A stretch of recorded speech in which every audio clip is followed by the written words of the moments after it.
Oh, there we are. Here we are. It is what, Saturday, the 18th of April, right? Yeah. Is it April? I don't know when the hell it is anymore. As we get ready to sound off here. No chance this evening.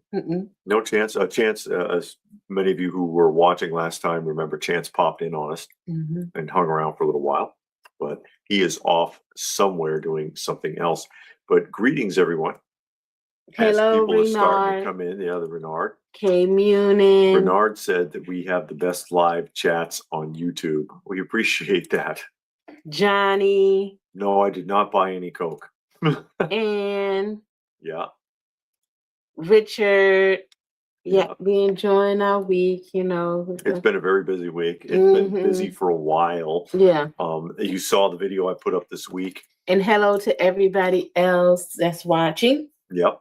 Or listening. Some people listen and they can't chime in at all. Yeah, yeah. But and we got Lyle. Hey, Lyle. And Mr. I don't have my glasses today, Evil Scientist. You didn't find him? No, not in. I'm gonna go get him. Yeah, I can't see this. Mr. J. Oh no, Mr. J. Evil Scientist is joining us. Classic Adele. That makes me think Adele Comics. So, anyways, yeah, you might have seen the video that I put up this week showing the construction project that was going on in the other two rooms, which the rooms are almost completely finished. They're actually not finished because I still haven't framed that window up. I need to frame up that window. But aside from that, all the other construction is done. The slat walls are up, and LPH has been working diligently on getting the shelves filled. We're putting the shelves into the slat walls and filling them up. And I put a couple of pictures up on Instagram, which by default is also putting it up on Facebook because Instagram shares everything with Facebook. And there's Saturday morning joining us. Glad you could make it today. And so hopefully it'll be fully wrapped up sometime in the near future. And what is that? And then I can, the new rooms, and then I can do a tour then. Get done when it get done. Yeah, it'll get done when it gets done. No rush. It's been very time consuming. It's been weeks of labor, saved us a ton in labor costs to do it ourselves. We had some luck with the slat walls. Hey, Robert. Robert's joining us. Rooms 2 and 3 seems like a nightmare. What a big job. Well, you know, it's a lot of pressure. It's a lot of pressure because you want to do it right. You want to do it right, and you want to do the best job that you can. G.I. Joe Dave. Yep. Are those comic racks behind you? These bins are actually bins for records, like you would see in a store. If you know, old retail store.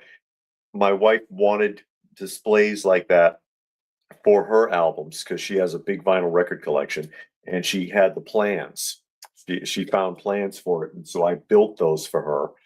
And when we were looking at it, it came to mind. It's like, hey, I wonder if comics would fit in here. She was curious about that. LPH was curious about that. Would comics fit in here? And I'm like, I bet you if we changed it from one slat in the center to 2, you could put 3 rows. And we tested it and it worked. So I built 6 or 7 more of them. And so now these are our comic display racks, top and bottom. There's 2 levels, and you can see everything facing you. So instead of having a bunch of just white boxes, we got everything out where we can actually pick through and see. Yeah. And just like with the vinyl records, where you flip through in the old vinyl record store, we can do it with this. And each one of these shelves holds up. Pastor Rick and Mr. Maserati, he's been watching for years now. Hey, thank you for that. Yes. Each one of these shelves will hold the equivalent of 7 short boxes without overstuffing it. And that's good enough, and you can see the bottom portion is just, if I move the chair a little bit there, I think you can see. Oh, hold on, let me move now you can see it. Yeah, you see the bottom, and there's a gap on top. Instead of making a third tier and cramming it. And it's Yeah. like, no, we'll just do it like this. And that way you got plenty of room. You can reach in there and do whatever you want to do. And this worked out really well for us. And so we got it divided. She's got hers on that side and mine are back here because it keeps going for a little while there. It keeps going behind us, as you can see. And then also, like I said, we use the same exact system for vinyl records, and we have most of the vinyl records are upstairs. There's a couple of shelves with vinyl records in them in this room, but yeah, that worked out really well for us. Yeah, it makes you read your comics better because you don't have to dig through boxes, and that's the one thing I hated about comic collecting. Which box is it in?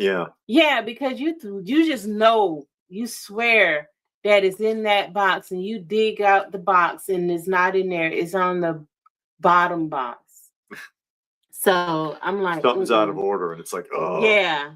Thank you, Pastor Rick. Pastor Rick, thank you. Donated to the cats. Of course. And Maserati asked if we collect Pokemon cards. No, We I don't never collect really got cards into at that. all. I had a set of the Burger King ones once upon a time. Mm-hmm. The ones with the gold plated ones that they sold. I had a set, and it's part of the collection that was stolen.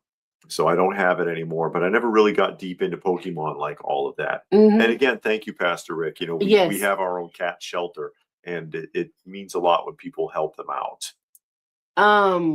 Richard and his wife love the buildings of the museum room. Oh yeah. Did you put wood floor yourself, or we did it ourselves? They're not wood, they're vinyl planks that you buy from Home Depot. No, those aren't the vinyl ones. What are you talking about? Those are not the vinyl ones. The one in there? Yeah. They're not vinyl? The vinyl is the one you got the first time when we took them back. Oh, I thought that was the vinyl. These are not vinyl. They are wood. Oh, but yeah, nice. But with the vinyl coating on the top. The ones that are straight vinyl, they were too thin to work with safely. And I was like, oh, these suck. And they look ugly anyway. Yeah, so we took them back and started over. Trying to save. But yeah, we did all of it. The framing, the sheetrock. Had Bobcat and doll base. Doll base. Okay. So the framing, that is the studs, the sheetrock, painting the sheetrock, or smoothing the sheetrock. You can put the mud on it, then painting the sheetrock, which we only put a primer over it because we knew we were going to put slat walls up. The drop ceiling, the flooring, all installed by us. So we did everything.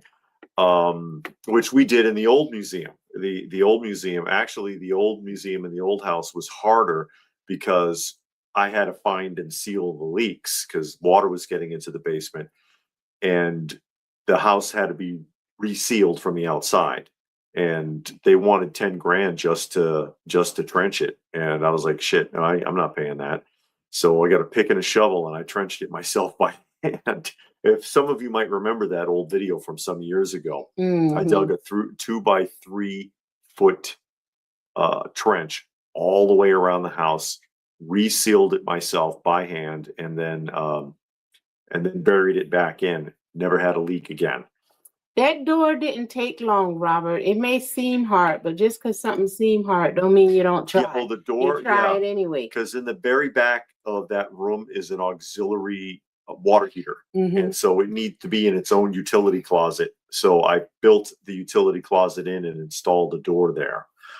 But I had thought something about that. I didn't watch the video. Oh, Munich suggesting there that Motu movie might be agenda driven. I don't know. I saw something that was talking about toxic masculinity. I hope it's full of toxic masculinity. We need more. But I don't know. I didn't watch the video. I'm sick of all of that stuff, and I don't want to see it. So I didn't watch it. So the only thing I've watched is the two trailers that came out. Nothing else. That's it. I don't watch nothing. So that drop ceiling is not easy to get on the wall. Yeah, I mean, I got it done. Yeah, I got it done. I don't have a laser level, but it was pretty easy because The only thing I didn't do was the electric because I don't want to mess with a junction box. If it was just, oh, there's Migo Matt. Hey, Migo If it was Matt. just a junction box, I mean, if it was just lights, that's one thing. I can change a light, a fixture or a plug fixture or whatever. But connecting a new circuit to a junction box, I'd rather not screw with. So we had an electrician to do that, and he was fine with the way the drop ceiling was laid out. And he was like, actually, yeah, this is pretty straight. Like, good. David didn't know how to do nothing. Oh yeah. But I believed he could do it. Oh boy.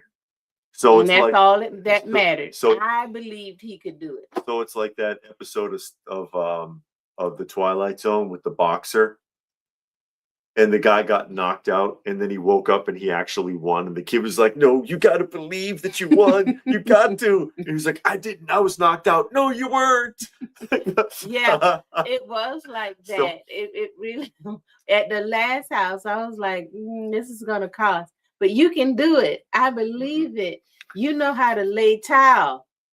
Hey, once you find that a person can do one thing, then you just build on that. You know how to paint? Okay, let's build. So we went from painting to laying tile to framing a basement. All you got to do is believe. And I believe, as long as I think he can do it, it can be done. And that's all that matters. It's Phil's Toys and Things. He said, Phil. He says, "I'm a jack of all trades. The museum is looking great already." Well, thank you. Yeah, we're slowly filling it up. Yeah, it's a labor of love. We wanted to be able to present everything as nicely as we can. Yeah. And fortunately, we have the space now. We had the space. We had good space in the old house because this is our third home together. And the first one. The third one we didn't have very much space. I mean, the first one we didn't have very much space. The first one we weren't collectors either. Well, not at that level. No. Not to the level we are now. I wasn't a toy or comic or anybody collector. I only collected my little snow babies and precious moments and lighthouse figurines. That's all I did. And then David got me into toy collecting. And then once I got into it, he got back into it. And then we really started. Yeah. And then the second place, you remember the old museum, it was a 20 by 30 room. And then adjacent to it, the second room was like Joe Prime. Joe Prime. How you doing? No, we don't do electricity. Sorry. Yeah, like I said, I can do basic stuff with the electric, but I don't want to touch a junction box. No. And they needed to route a new power source for lighting, and I was like, yeah, okay, let them do it. But yeah, otherwise, because then the cable that's running into this house, because we're rural, is like direct power cable from the power company, and it's like that thick. I'm like, no, I'm not touching that. Yeah. So it's just some things you don't do. You just pay for. We pay for electricians and plumbers. Yeah, Dolby. Oh yeah. And you're out of Sweden. You did say that up there earlier. Yeah. I remember now. Yeah, you're out of Sweden. I've never been to Sweden. I've been to Europe in a lot of places in Europe, but never Sweden. But I know I've heard it's real pretty. But the second setup was like a 15 by 30 room adjacent to like a 10 by 6 room, 10 or 12 by 6. And that's what we had. The new setup with all 4 rooms is about 2.5 times the size of the original setup. No, Migo Matt, it's all gonna be full. Yeah, Migo Matt's wondering if we'll have if we can fill it all. Yes, at this point we can. Probably need to get rid of some stuff. Yeah, but that ain't happening. We'll actually have stuff we still can't put up, like them Funko Pops. Yeah, like them Funko. But them Funko Pops are going up somewhere. How about the fire pit? It was not funny. No. Oh. They'll charge you for electricity. It's already been done. Yeah, it's already been done. You just call an electrician. Except in here, this room and toy room 1, they need new lighting. The lighting's not sufficient in here. So but the 2 new rooms, the lighting is great. It really opens everything up. So we just got to get the new lighting installed in these 2 rooms. But yeah, it's been a lot to deal with. And so it need a little bit of a break while we put stuff up. The collectors call ain't coming. Oh, David called them before and they said I no. sent them a message. No, they didn't. No, they didn't say They didn't say no, but I had when we were in the other house, I had put in an application, but it didn't go anywhere. I could put in a new application when we're done and we'll see. They let Justice Curry on. So I'm teasing Justice Curry, or Justin Carey now that everybody knows his actual name. But yeah, well, he had to because Facebook was giving him a really hard time. And he operates more on Facebook than he does on YouTube. So he was like, yeah, okay, it's Justin Carey. I have to come forward with it now because of YouTube. Yeah. Or because of Facebook. Rather. I got it backwards. But no, nothing on the ceiling. Yeah, Saturday morning. That's a shadow vehicle. Oh, that's a shadow vehicle. I have there the is a shadow vehicle on and the that's table. A duplicate. So I took that one out because I had to. She has a complete run of the Kenner Shadow, a complete run of the Kenner Shadow action figures and vehicles, and which is pretty neat. It's one of those inexpensive lines. Yeah, it is. She had seen it on when we did the video for we did 3 videos, 70s, 80s, and 90s action figures that are still affordable. And that was one of them. And when she saw it, she didn't know about it. When we did the video, she was like, actually, I kind of like those, and tracked them down. Yeah. And Swamp Thing too. She's got the whole Swamp Thing set from Kenner. Yeah, I actually read the Swamp Thing comics though. I did read that. And I tried watching the Saturday morning show. It's only 5 episodes, but boy, that's the hardest 5 episodes to watch. I think I only watched the first episode. It's pretty bad. I watched all of Street Sharks, and I could not get through. I think one episode of Swamp Thing. Street Sharks is about as dumbed down and rudimentary as it's going to get. Yeah, and honestly, if I didn't read the comic first, excuse me, I might would have made it through the cartoon. But I saw the live action movie that came out when in the 80s or 90s or something. I saw that. That was, that you could see like the zipper on his back. Yeah. I actually saw the Man-Thing movie Nerdvana is joining us. The Man-Thing movie only had Man-Thing in there for like 4 and 5 minutes. Not even. Oh no. G.I. Joe wants to shoot the Funko Pops. That's not funny. Hey, T.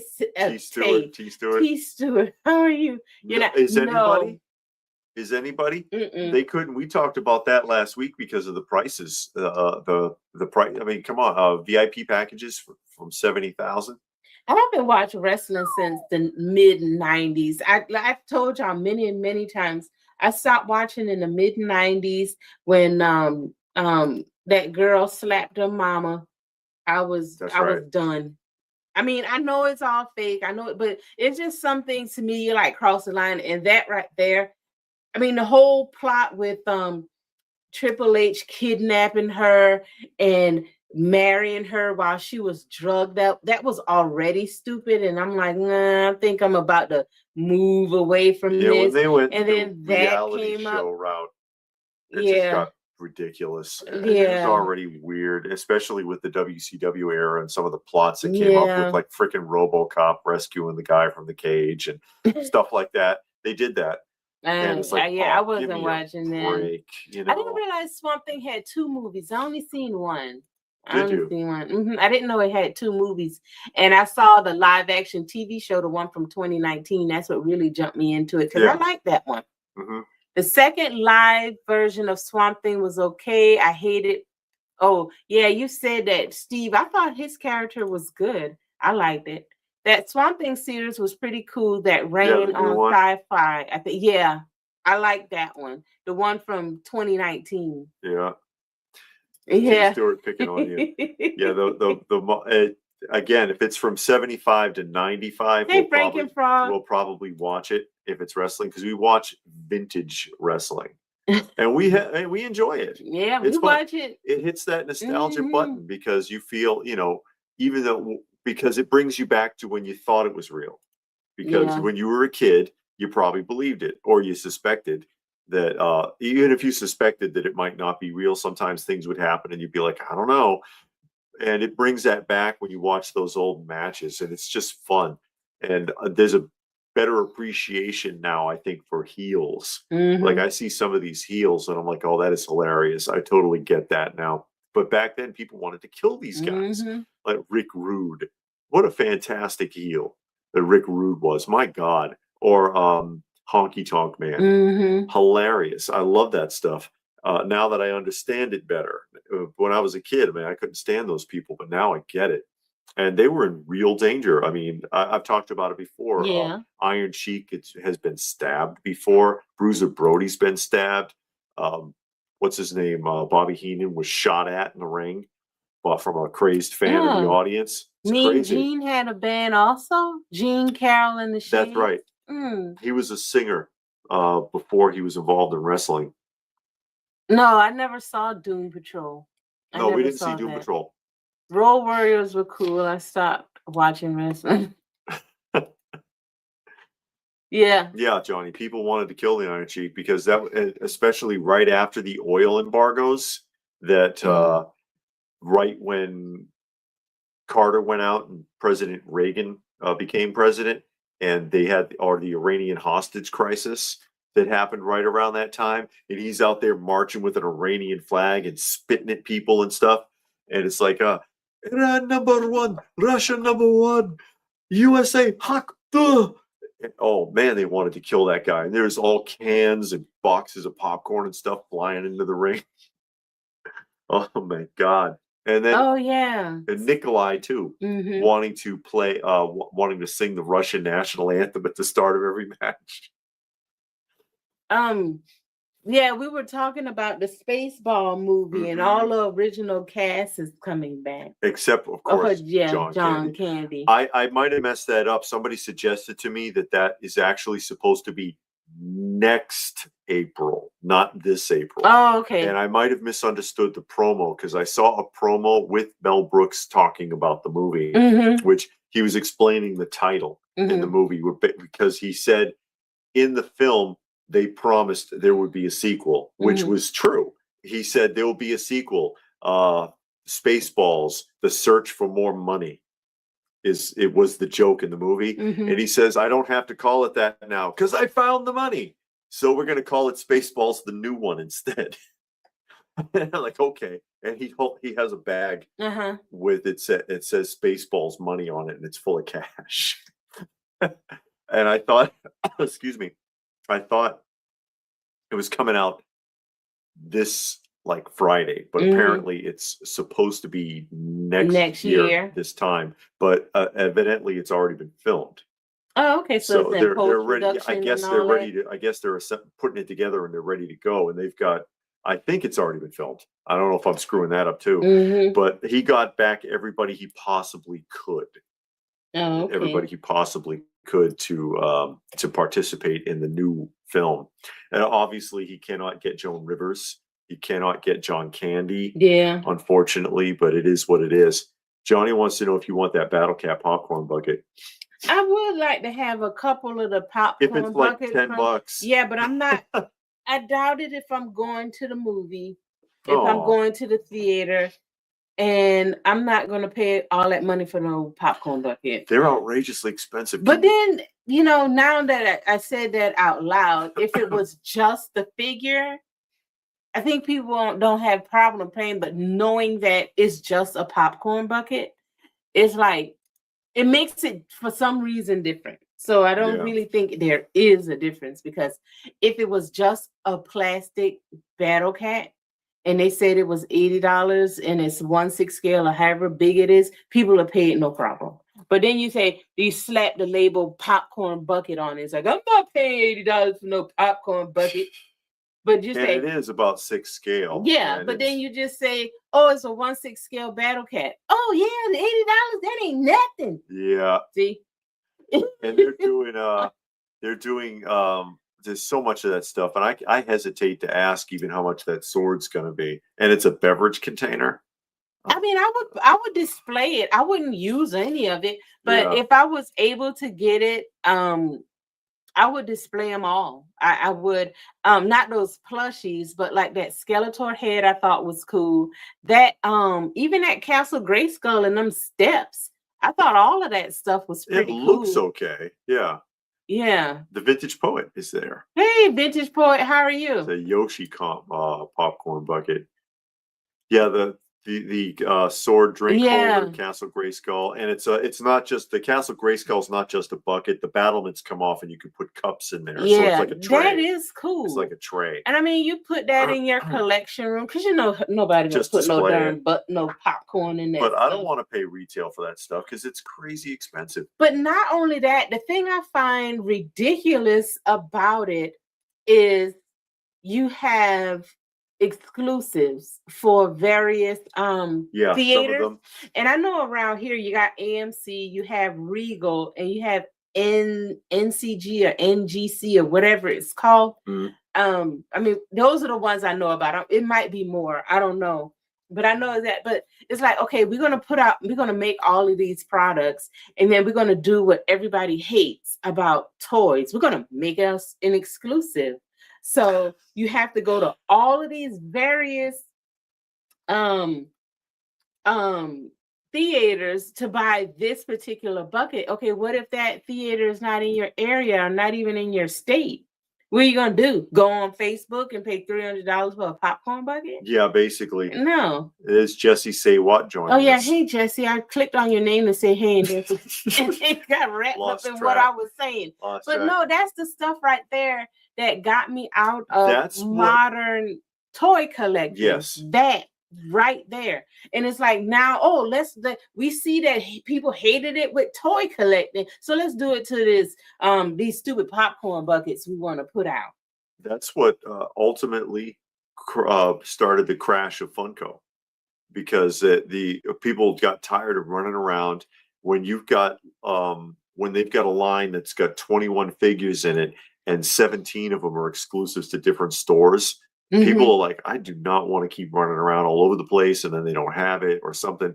They get tired of that, and it's going to wear people down. If you can go to any theater and pick up whatever, because I know a lot of the Masters one, I think, are not exclusive.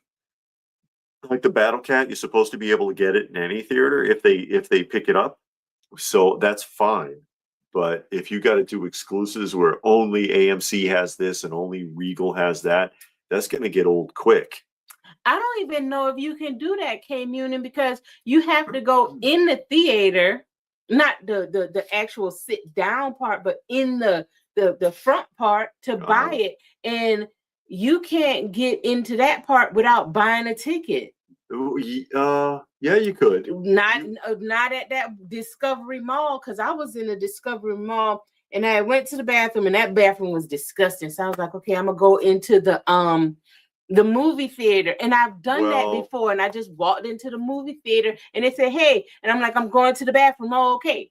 Because the bathroom is right there. Then they watch you walk back out. And this one girl was like, you got to buy a ticket. I'm like, look, girl, I ain't buying no ticket to go to the bathroom. That's because you're in the mall, though. And then they get all those teenagers in there that are raising hell all the time. So they want to get rid of them. That was before that. But I'm just saying, you got the to get to that part, the concession part, you got to buy a ticket.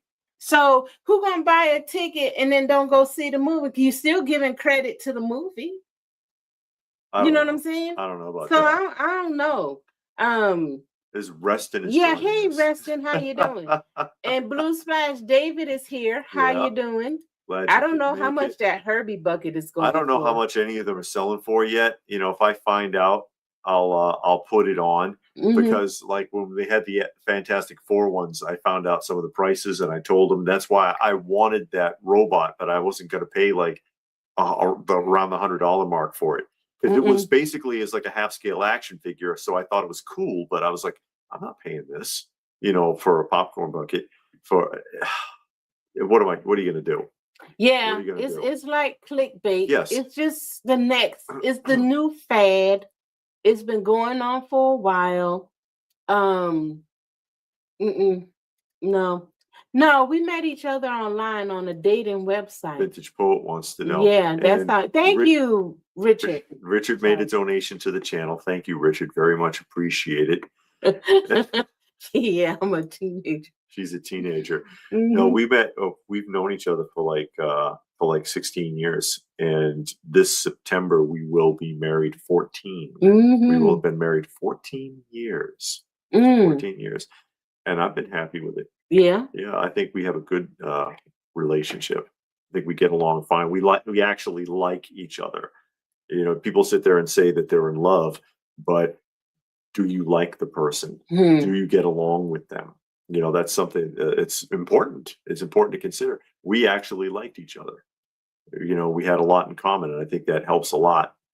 Yeah, went down to a small comic book and toy game show today.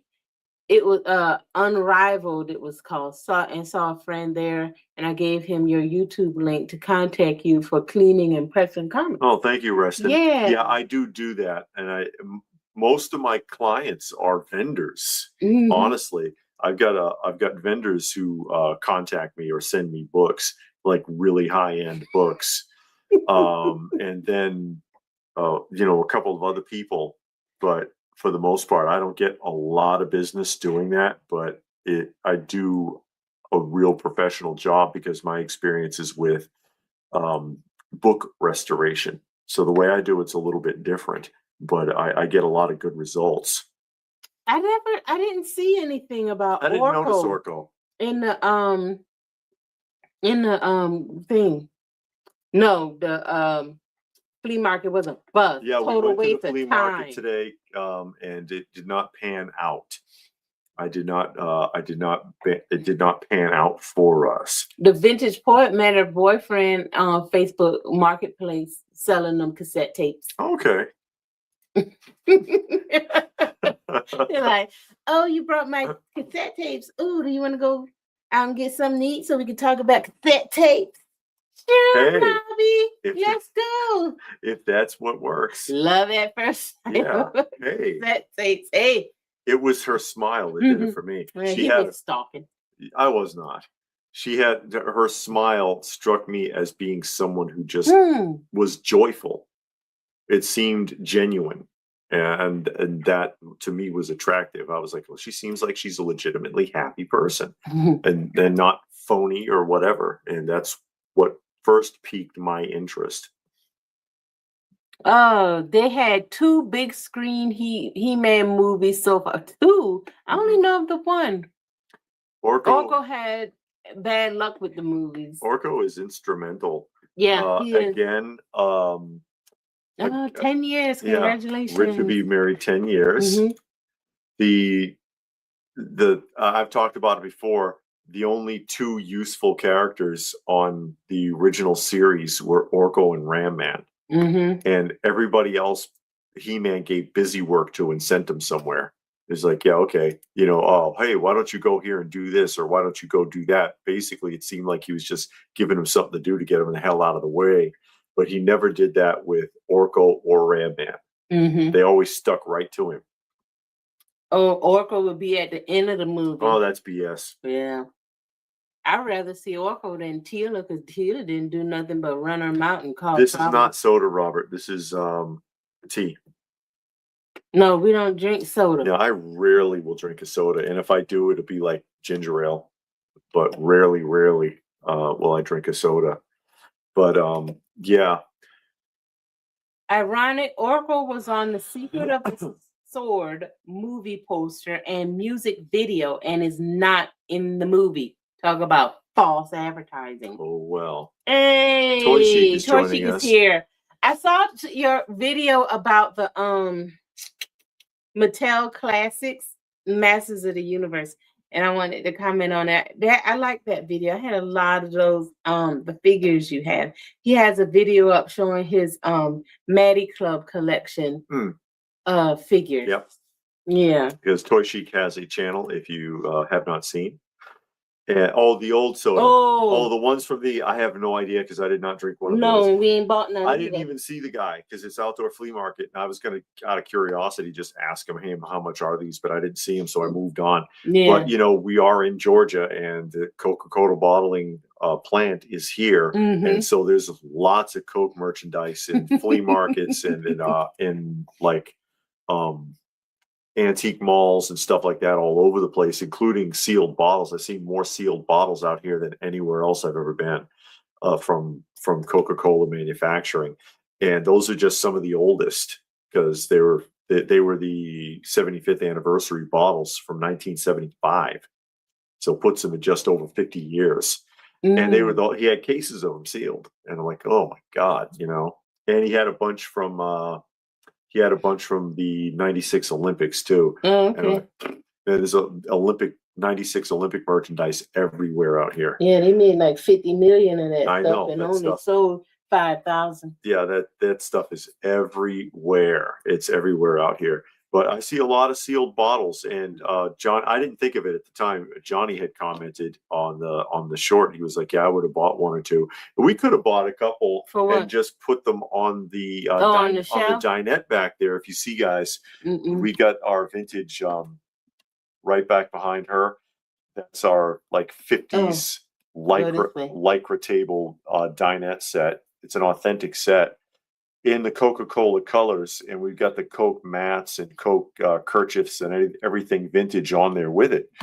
And I was like, yeah, we could have put a couple of bottles there if it was real cheap. If you told me they were like $1 or something, maybe I would have bought. Ain't gonna be no dollar. Oh, please, yeah, because at the flea market they're crazy with some of the prices and stuff that they come up with. There was one woman that she had a stack of vintage record collector magazines from like the 80s, and a few from the 90s. And she asked her, how much are these? Oh, those are old. They're $10 a piece. And like, because they're old. Yeah. What is this, Goodwill? Yeah. Thank you. There's 2 parts that we didn't see. Oh, okay. I have so many more. Might make another round. Oh, okay, that'll be cool. Because you don't see too many people showing those off. So I was like, oh man, somebody else got some. And then I like to look at it to see if it's something that I don't have. But I don't need no more because the area is full. She has a lot of the Maddie Club stuff. Not the She-Ra, though. She doesn't have any of the She-Ra stuff. No. Unless you count like Hordak, because Hordak is technically a She-Ra villain. Yeah, I have the Hordaks and stuff like that. But she has some of the villains, but the She-Ra classic, like female characters, she does not have. Your dinette needs a tabletop jukebox. Oh, yeah. You know what it needs?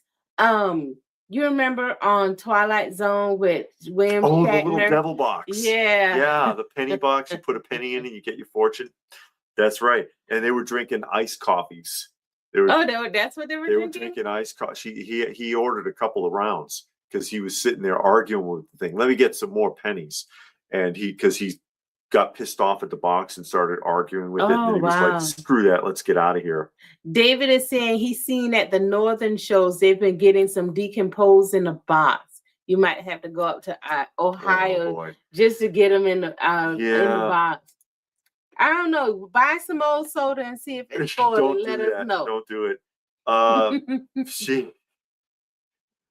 Decompose, or Blue Splash remembers that Decompose and Liquidator are the 2 that I'm missing from my Inhumanoids collection. Because and I've got to have my set is all mint in the box, and in particular the carded ones are even unpunched. And you don't even find you don't find any of the Inhumanoids on the card. Liquidator is a tough one anyways, but it's just like, God, I don't know if I've been looking for one for years. Johnny says that soda spoils, even the Thea ones. Yep.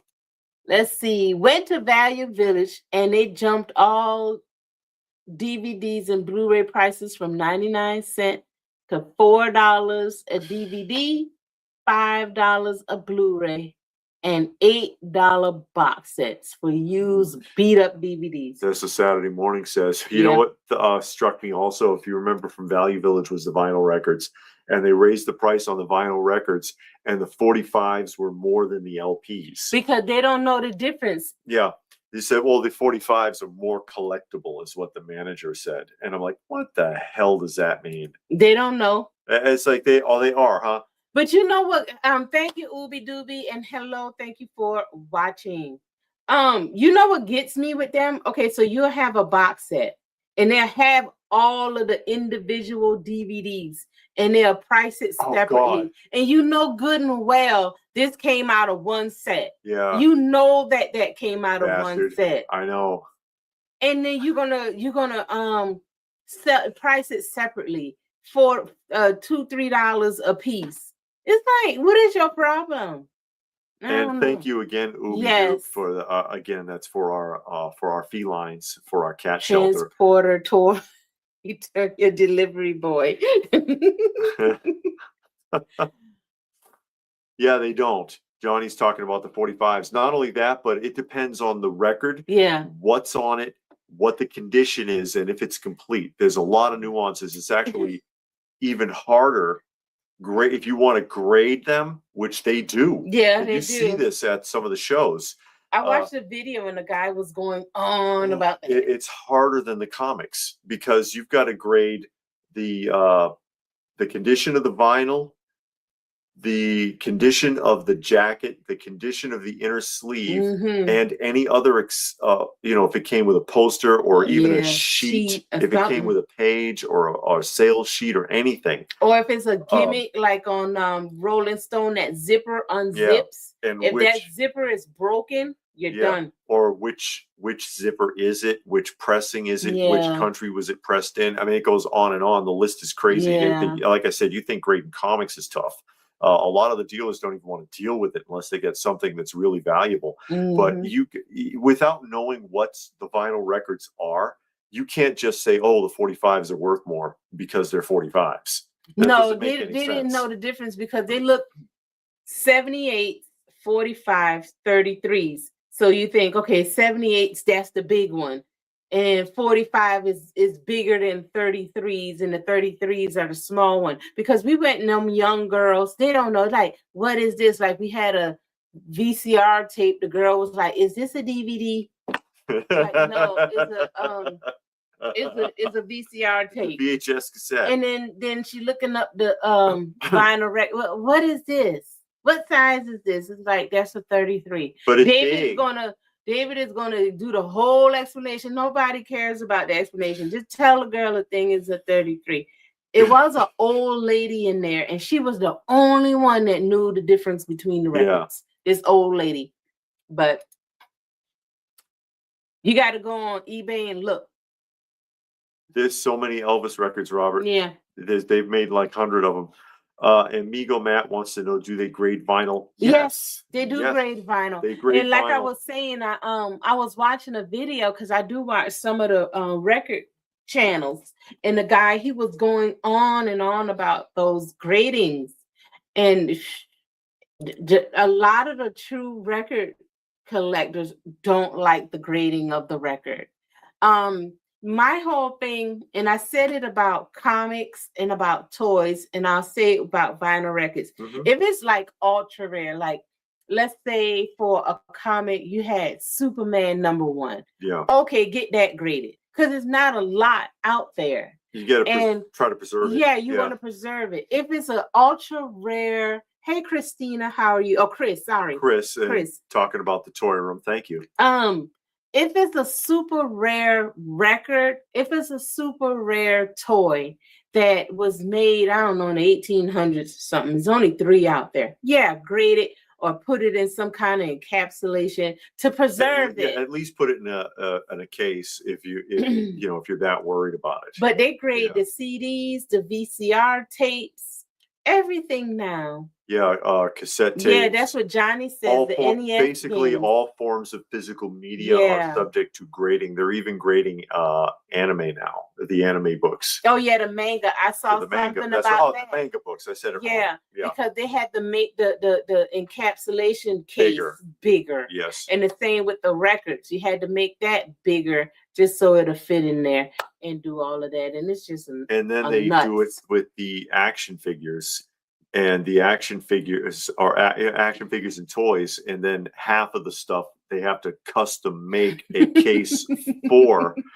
They have to custom make a case for, because there's no conforming packaging for the variety of toy sizes. Yeah. And I really question the whole system. And this is actually a story from Justin Curry. Okay.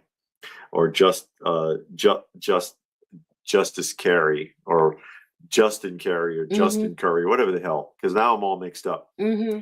But he had some rare Star Wars figure that he sent in to be graded.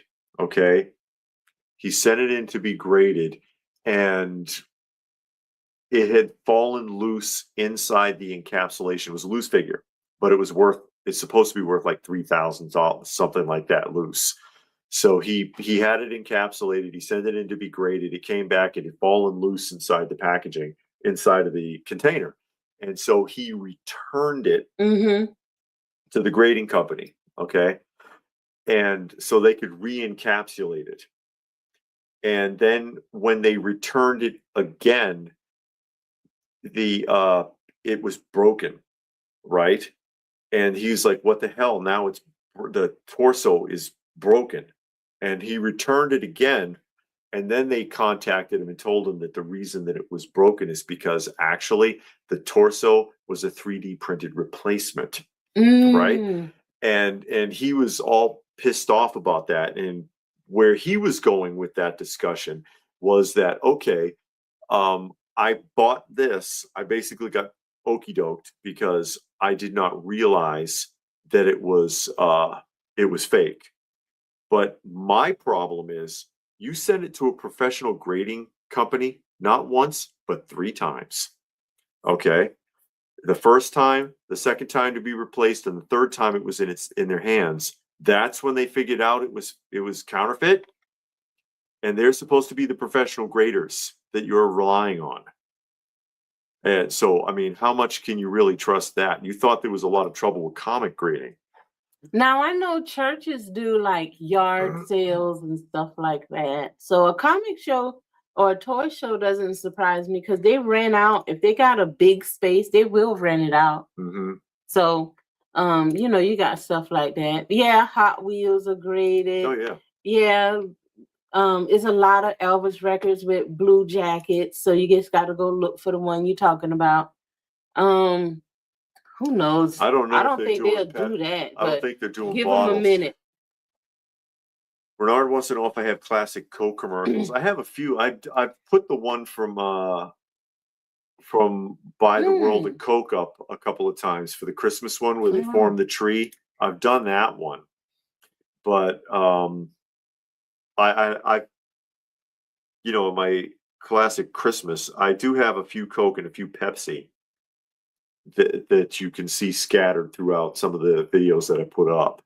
They sell just the acrylic case every time. Well, not every time, but a lot of times when we go to the shows, there's people there that sells the cases, the acrylic cases for your collection. You bring it in there, put it, or you tell them the size, and then you can buy it like that. I've seen it, but they're so big that I think it takes up a lot of room.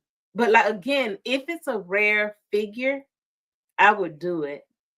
But some record covers are more expensive than the actual records too. If there was a mistake, if there was a mistake on it, or if it's changed at some point, that means the record cover is more than. I've seen that too. Yeah, I've seen that. And Stuart bought a huge collection of CDs. I think so. or CEDs? What CEDs? CEDs? Oh yeah, you the only person that knows what it is, and you don't know what that is. Uh-huh.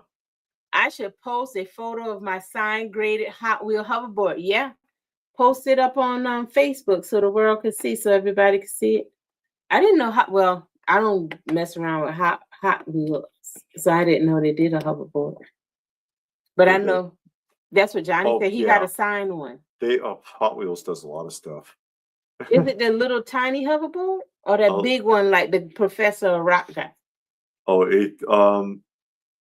yeah, they did make one. They did make one of those, didn't they? The big ones? Yeah, they did make a life-size one. Oh, that's cool. You can't hover on it. No, but I mean, you know, it's from the show, so you can put it up in your room and display it. You could. Yeah. Like a lot of people do with those like skateboarding decks, and they don't skateboard, they just hang them on the wall.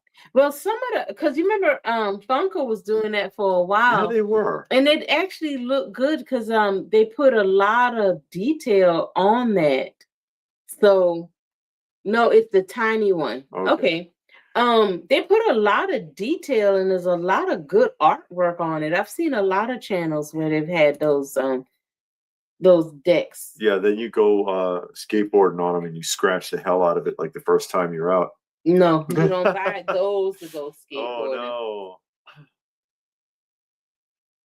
Oh no. Ubi says he wants to know, are the CEDs the formatted video that looks like a giant 90s floppy disk? I'm not sure. I don't know. Maybe that's just the right before laser. They went through a lot of incarnations. Laser discs didn't last long. No, because it was that thing was huge.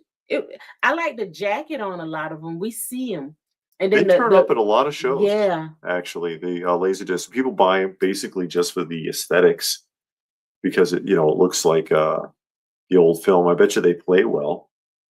I bet you they work well. Migo Matt says all of his vintage toys are in a protective case, but none are sealed, so I can remove it easily. If I can't touch it, it's almost like not having it. Okay. And G.I. Joe Dave said LPH likes Funko Pops. I shouldn't have made fun. It's okay. No, I make fun of them too. I got a lot, but I'm never going to get rid of them. They became invasive. They became invasive because it's like weeds. It's like you think it's this little box, but next thing you know, there's 500 of them, and you got nowhere to put them. Beta tapes and what's that other tape? 8-track. We've been seeing a lot of 8-track. 8-track is audio. Yeah, but we've been seeing a lot of 8-tracks at Goodwill and stuff. Betamax was like the other version of VHS, and there was another one that was a larger cassette. I can't remember what it's called. It was a big box. Oh, I remember that. Yeah, I don't know the name. Back when the player would cost you like $5,000. Did you have a vintage Dragonfly? Yeah, I've got the original a raw Dragonfly. I do, with Wild Bill. I've got a complete one. I don't have one in the box, but I have a complete loose one in the G.I. Joe area there. That's what CED means. Capacitance electronics disc, analog video disc playback system. Okay.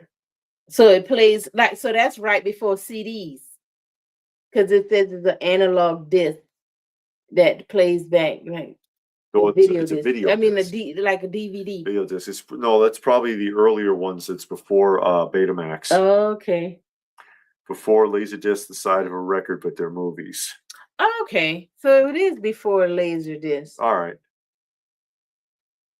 Is any Funko Pop collection is forgivable if it includes Bob Ross or Mr. Rogers? I don't have any Bob Ross. You have Mr. Rogers. I have Mr. Rogers, but no Bob Ross. I've got Mr. Rogers, but I've got the 1977 Ideal Mr. Rogers. Hey, David. Hey.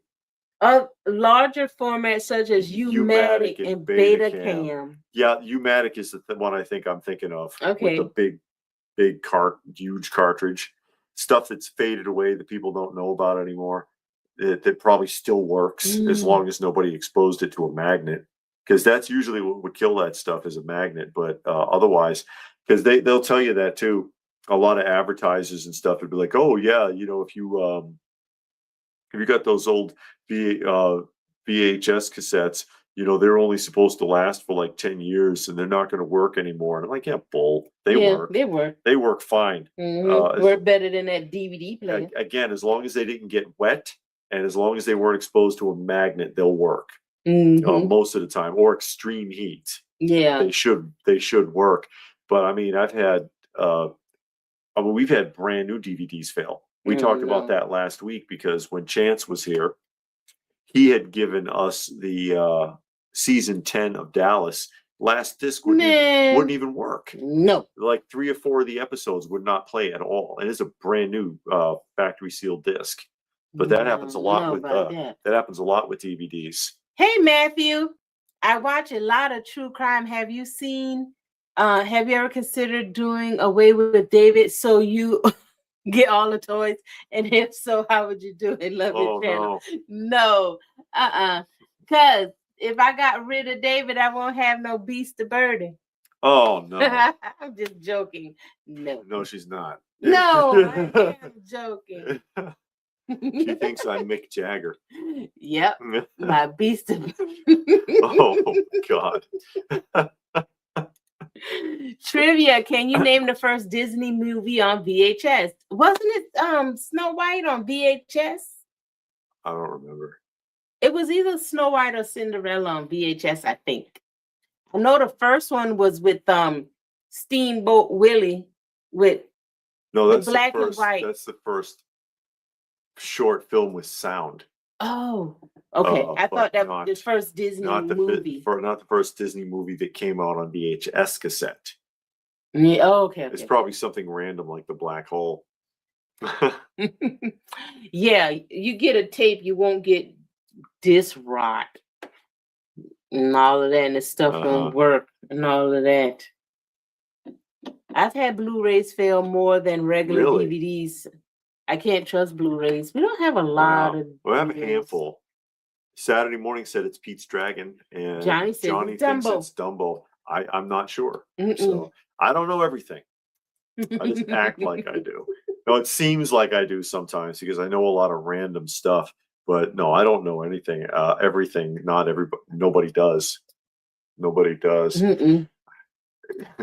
Not people that think they do. If I did know everything, I think I'd be annoying. Because oh God, that guy thinks he knows everything. We got people at work like that. We all know somebody like that. They know everything. It doesn't matter what you bring up, and then you make up something just to see, and they know about that too. And you're like, I just made that up.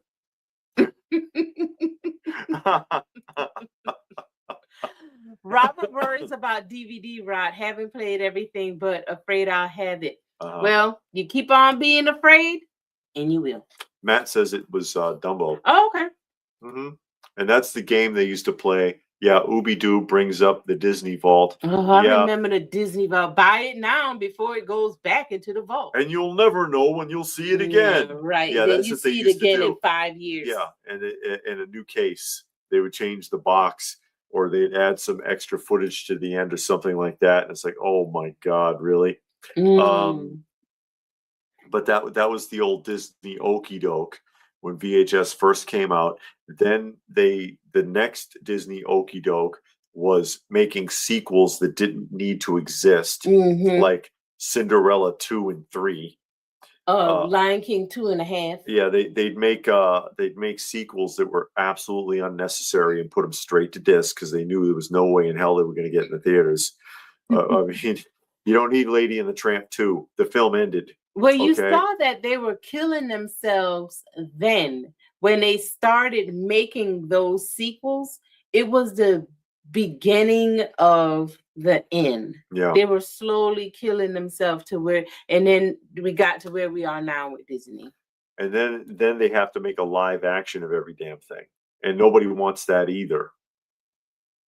I don't know. DVD rot is when the DVD clears out and you can see clean through it. You know, like how you look at it and it's like you can't see through it, and then it gets that spot on there and it's like you can see clean through it. That's what DVD rot is? I'm not sure. Oh, I don't even know what DVD rot is, so I don't know if my DVDs got them. But I know some of the ones you buy brand new and it look fine don't play. I know that, or it starts skipping and you look at it and there's nothing on there. So if it got rot, I don't know. Yeah. Johnny said they don't need Never Ending Story 3. Well, you know, it's a never ending story. That's why the attorney on The Simpsons bragged that he sued the studio who did Never Ending Story, because if it never ended, it didn't need a sequel. It was his favorite, his best lawsuit. Most sequels don't need to exist. That's right. Mm-hmm. No, not I don't know one. I'm trying to think of one that was like, okay, yeah, we needed to close that out. I don't know. I mean, the Terminators were good, but you really didn't need any more. Yeah. You didn't need a RoboCop 2. It wasn't bad, but you didn't need it. You would have been fine without it. RoboCop 2 was actually pretty good. I thought so, but RoboCop 3 was absolutely unnecessary. And that's what sucks. Oh, Frankenfurter. It's mold that grows between the 2 layers of plastic. I don't think I've seen that on any of our DVDs, fortunately. No, I never seen that. I just know that sometimes they don't play brand new out of the box and you just peel the wrapper off. Yeah. And that's annoying. So to me, that's rot, because its mess don't work and it's brand new out of the box. You just took the wrapper off. Yeah, sometimes the sequels are good or fun, or it's different enough, like Alien.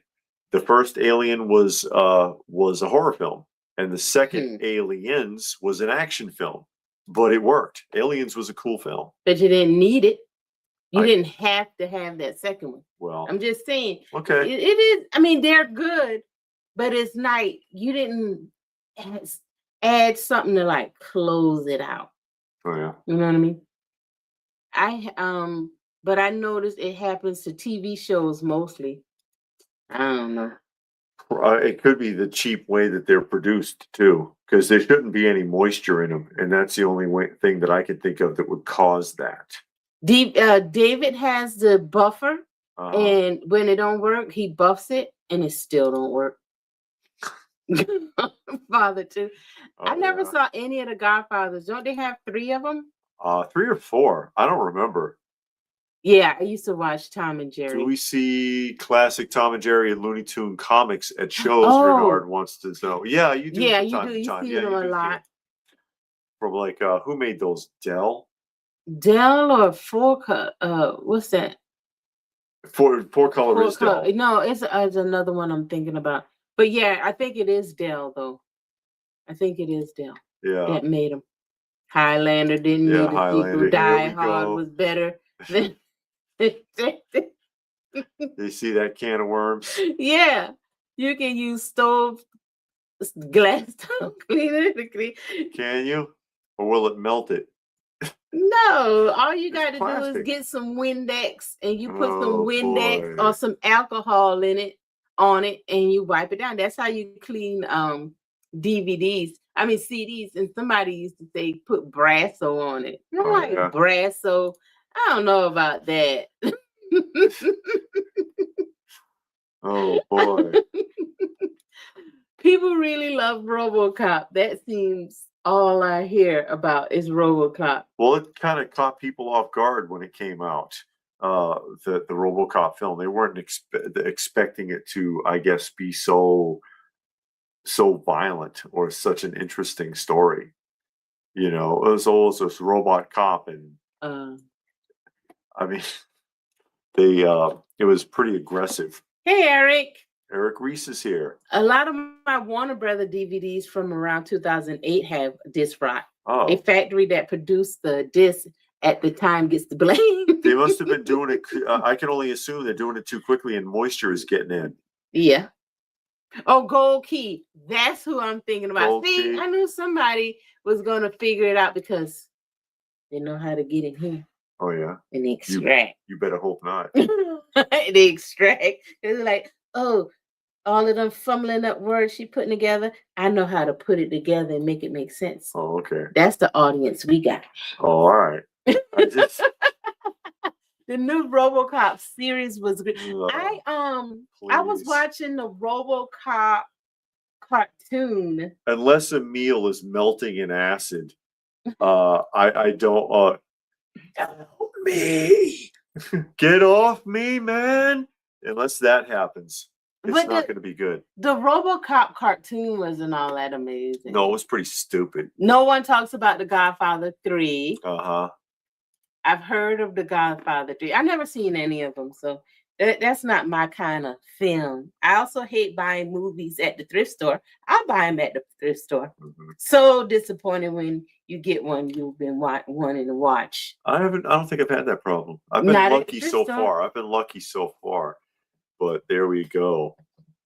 It's rotted away. You can't clean that. You're way behind. Oh no, they got a Snakes on a Plane too. Okay, I'm gonna catch up. Because I never saw the first one. Snakes on a Plane was a social experiment. Yeah, you said that. Yeah, it's a social experiment because it's the first one where they manipulated online audiences by having people claim that the movie was really good in segments on videos on the computer. And so people believed it, went to the film, and it was trash. Didn't need a Friday the 13th. Yeah. Part, and that had like 15, 16 episodes. I mean, films. Yeah. So there we go. Okay, I'm all caught up. Oh, RoboCop had 2 cartoons. Yeah, an 80s and a 90s one, right? I think the one I started watching was the 90s one. Sky Surfer is pretty lame too. We're watching Sky Surfer. Sky Surfer. And we're watching Centurions. Centurions. That's not bad. Centurions is not bad. What else are we watching? Thundar the Barbarian. Thundar the Barbarian. Which is remarkably well written. Yes. Surprisingly well written. We're still watching Silverhawk. Silverhawks. Tallyhawk is the only one worth something. The rest of them can go. The rest, because they don't do nothing. Tallyhawk comes to rescue them all. They get kidnapped or they get their ass kicked, and then Tallyhawk comes and fixes it. Tallyhawk in one episode is called The Return of Tallyhawk, and they manipulated Tallyhawk. Tallyhawk beat every Silverhawk. Then they got control of him and got him back online. And Tallyhawk beat the whole mob by himself. No help from the Silverhawks. Like you just fire everybody else and just have Tallyhawk. Better yet, get 5 Tallyhawks and send all the Silverhawks home because they're useless. And AMH is here. Hey, AMH, Alien 3 was the last time I went to the movie theater. Wow, that was like when that came out in the 90s? Yes. Boy, yeah. Movie with both my parents. My mother was wearing flip-flops and stubbed her toe broke it. No. Oh no. That's traumatizing. You don't want to go to the movie. Maybe not. The Sonic movie seems to be an exception. Sonic 3 was a fantastic film. But did you need we have seen the entire. We have already seen the entirety of the Wheeled Warriors. Jason the Wheeled Warriors is which is also well written and has a great theme song. When are we gonna watch Smallville? Let me see. When we can squeeze it in. Yeah. You know, we have Monday through Friday. We have 2 shows each day that we watch set for a specific day, and we only watch 1 episode if it's an hour show and 2 episodes if it's a half an hour. Like Tuesday, for example, Rat Patrol, we're watching 2 episodes because they're 30 minutes, and then $6 Million Man, 1 episode. And so we don't binge anything. We watch it in a format that's closer to how we would have seen it when we were young, when we were, to keep for the nostalgia of it. We watch it like that. So it'll be a minute before we can squeeze it in somewhere. I like Sky Surfer, but the music they got the music that goes on throughout the show and is louder than the voices. They changed the theme song. Yeah, now it's like this rage metal song. Yeah, and it's like, but the show itself isn't bad because I like what they're doing with the guy. His dad was framed and he's trying to prove that his dad was That's what innocent. Toy Chic said. He said the music is the worst ever. It is, and they just changed it. Well, where we are in the show, in the series, I'm guessing we just started season 2, and the music changed. I'm like, what is this? You can't even understand them. Well, you can understand Sky first, and like, what is that all about? Yeah. He was open to involvement of some sort. Oh, Peter Weller, the original RoboCop. Oh, RoboCop series. Yeah. Gonna be not gonna be RoboCop. He probably would be like one of the officers or something. No. Well, you know how they do that. Yes, yes, Ooby-Doob. There are Skyscraper action figures, and they're fairly inexpensive. Yes. Jason the Wheel Warriors theme song was really good. Defenders of the Earth was really good. That theme song was good. I'm trying to think of some other ones because there's some others. Hercules. That guy poured his guts out singing that song. The old 60s Hercules Saturday morning. Hercules. No. Thundercats was good. Thundercats is good. Silverhawks was good. I can't think of any right now. But yeah, some of those theme songs are, and those people pour their hearts and G.I. Joe season 2 started out with a good theme song, but then when they switched to G.I. Joe, A Real American Hero, it gets lame again. What's WMAC? Masters Marathon All Day Scripted Martial Arts from Universal Studios Florida. Is that the one that had Bruce Lee's daughter in it? I don't know. Everybody that I've heard all the way from when I was still in the military was this one guy that used to watch Smallville, and all that dude talked about was Smallville. Oh, Smallville was the best thing. So we got the DVD, and we're going to watch it.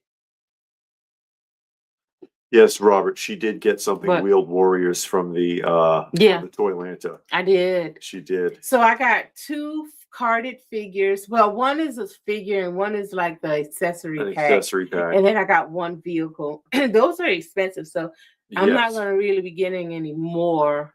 But you only get vehicles. I don't think they ever did the people. No, like never. Jace and the girl and the pilot.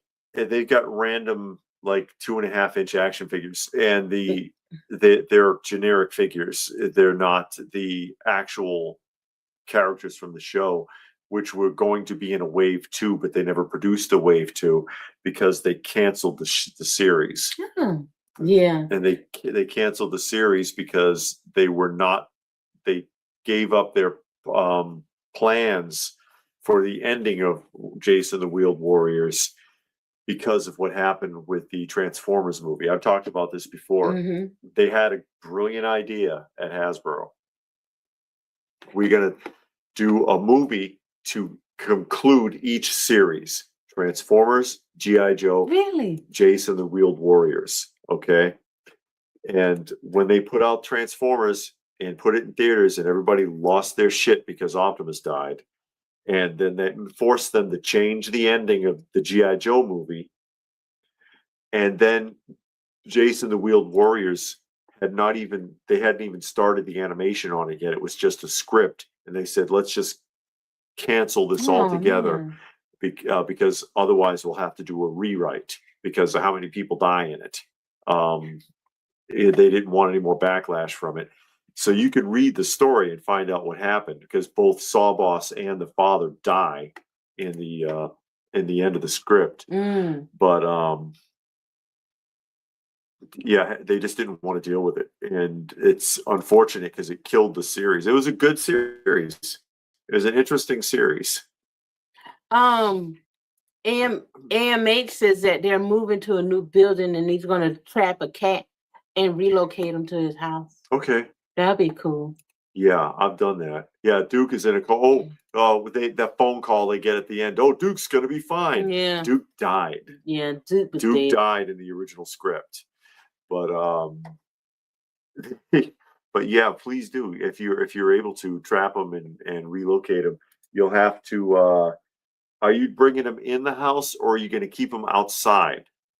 because that's important. If you're going to keep him outside, he has to be in an outdoor containment for at least 30 days. Or else if you cut him loose, he's just going to run because he doesn't know where he is. Okay, Smallville was good until Luther left.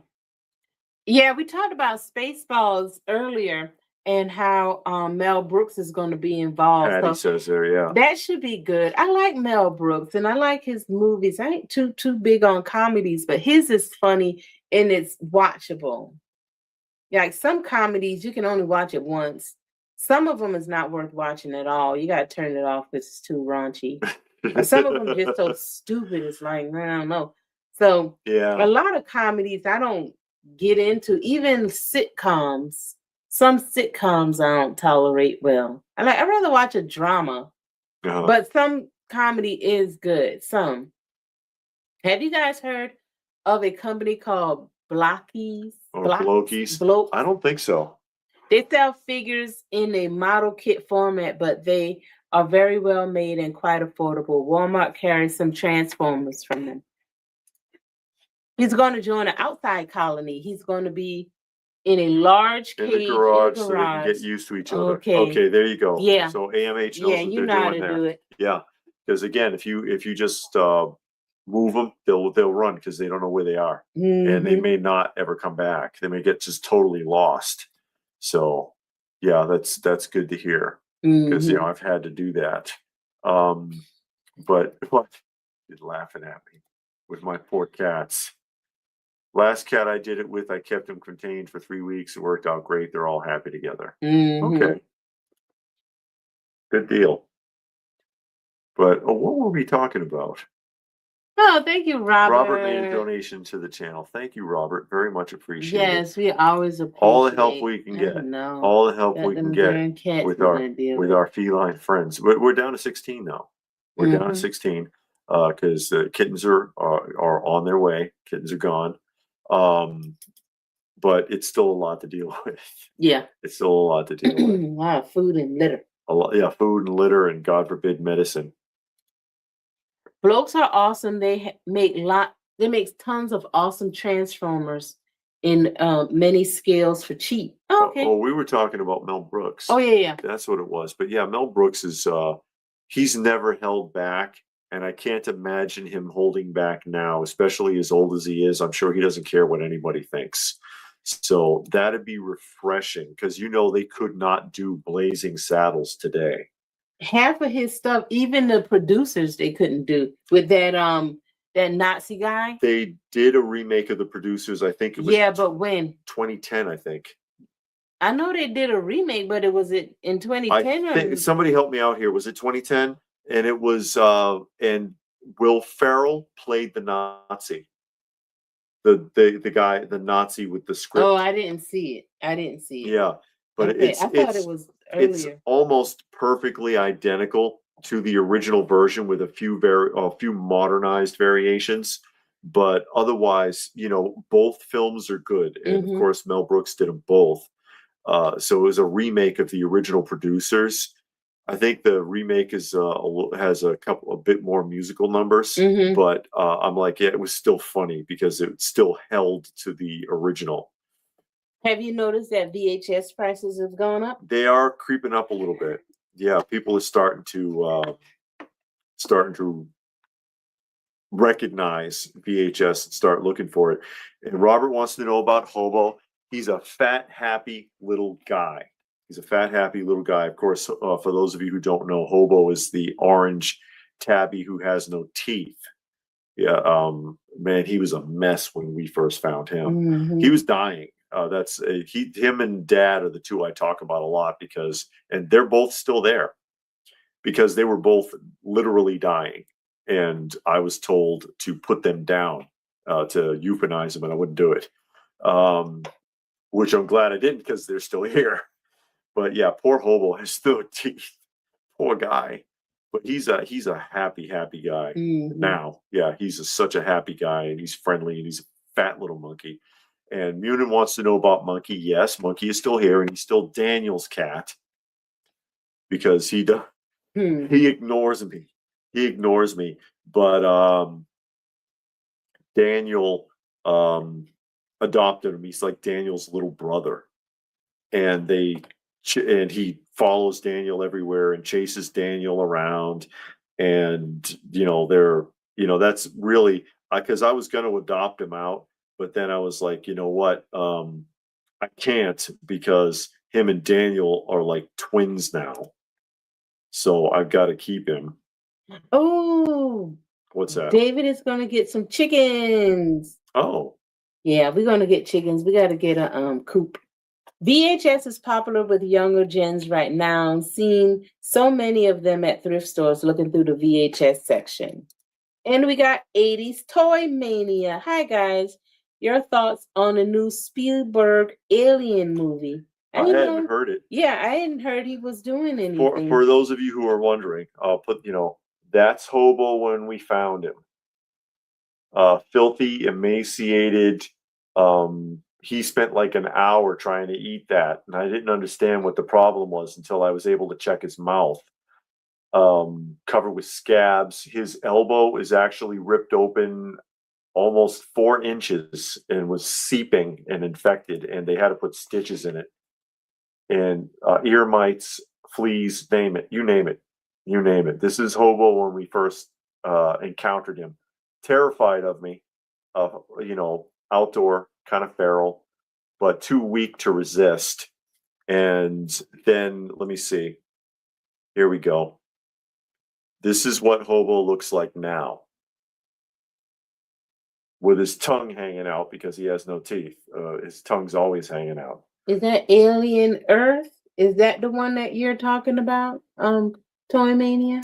But what an amazing transformation. You would never guess that those were the same animal. And it's a movie. I'm so, I love Hobo. He's amazing. And everybody talks about Hobo all the time. Hobo and Dad was the other one, because Dad is I don't know if I have a picture of Dad in here. Because Dad is the other one who. Oh, it's coming out on Hulu. Who was dying. And then they got Alien Earth, the TV show. Okay. It's based off of all the alien info that's being released by the government right now. Comes out in June. Supposed to be good. Oh, okay.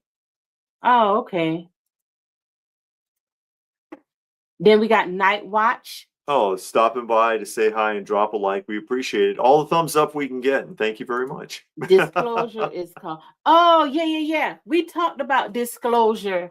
I saw the trailer for that, and it looked really good. It was an actual trailer telling you what the movie was about, without giving out the plot. I do want to see that. I saw the trailer because we talked about that on here. It was about a month or so ago, or probably a little longer. But yeah, that is something I would like to see. Look like Jonesy the cat from Alien, or Spot Data's cat. Jonesy got them killed. Okay. Yes, I do want to see. Is that coming out in the theater? That movie, Disclosure? I thought somebody said it was. Saturday morning said Disclosure theaters, Day. not Hulu. Oh, good.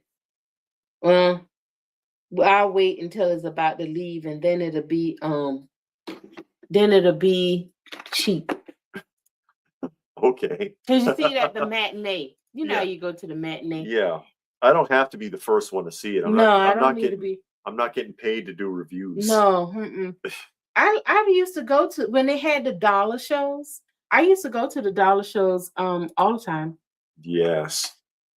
So did I, especially in Kansas. June 12th is coming When out. I was still living in Kansas, there was a theater that stuff dropped into, and it was $1 per show all day long. Yeah. And that's what I would go to. It was like, yeah, okay, what's out? I would just, if some movie came out that I wanted to see, then it was like, all right, I'll wait till it hits that theater.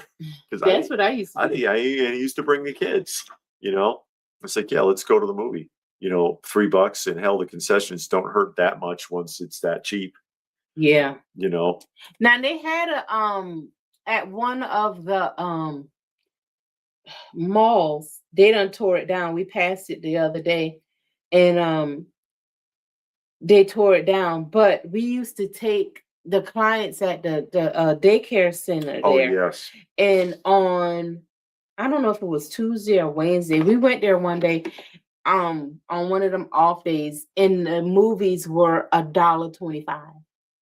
If you went on a certain day of the week, Yeah. it was like $1.25. They didn't care either. Mm-mm. Well, it was when we were working at the mental health clinic. So for them, they weren't even watching the movie. They just wanted the popcorn. They wanted the popcorn, and sometimes we would buy them like drinks, or That's this one guy, all they he care couldn't about. eat the popcorn, so I would get him hot dogs. Yeah. That's all they wanted to do was eat. Yeah, that's all they ever wanted to do at any outing was eat. They didn't care what it was. Robert actually liked Predator Badlands. Okay. And that's good. If you like hey, it, you Dr. like Cohen, it. popping in to say Spring hey. is popping in Massachusetts. Yay. It's feeling good. Finally warming up out there.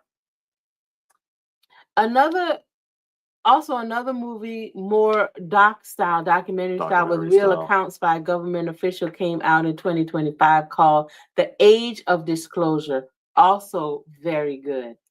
Okay. I like documentary type films like that, where it's like a documentary, but it's like movie stylish like that. Yeah, Blue Splash wants to see the new Spider-Man because it's Sony and not Disney. Hey, it might be better. It might be better. Robert's going to get the Blu-ray of Fantastic Four. Yeah, I never saw it. I like the look of it because it had a very Silver Age feel. I liked the way it looked, but I didn't like the direction they were going in. Yeah, but I never saw it. And I've never been to a drive-in at all Saturday morning. I've never been to a drive-in theater. I've been to the drive-in. Yeah, I've never been to a drive-in theater. If they had them in Massachusetts, I didn't know where they were. But yeah, I've never actually been to a drive-in theater. And that's fading away now. Yeah. That's one of those things that's dying in culture, is the drive-in movie theater experience. They still got a handful. There's a few out there. Yeah, it's true. But even the soda shop, hanging out with your friends and going, on the weekends, and you go to the soda shop and you just hang out at the soda shop. Diner. Yeah, or the diner. Bowling alleys are dying. They've been dying for a long time. It's not like it was when people used to actually watch bowling on television. It's there's a lot of Americana that's just kind of slowly fading away there. Johnny has the Gentry's vinyl record. The Gentry's has The Mouth of the South, Jimmy Hart. He was actually in I guess they're like a doo-wop type band. I'm not sure what the Gentry's saying.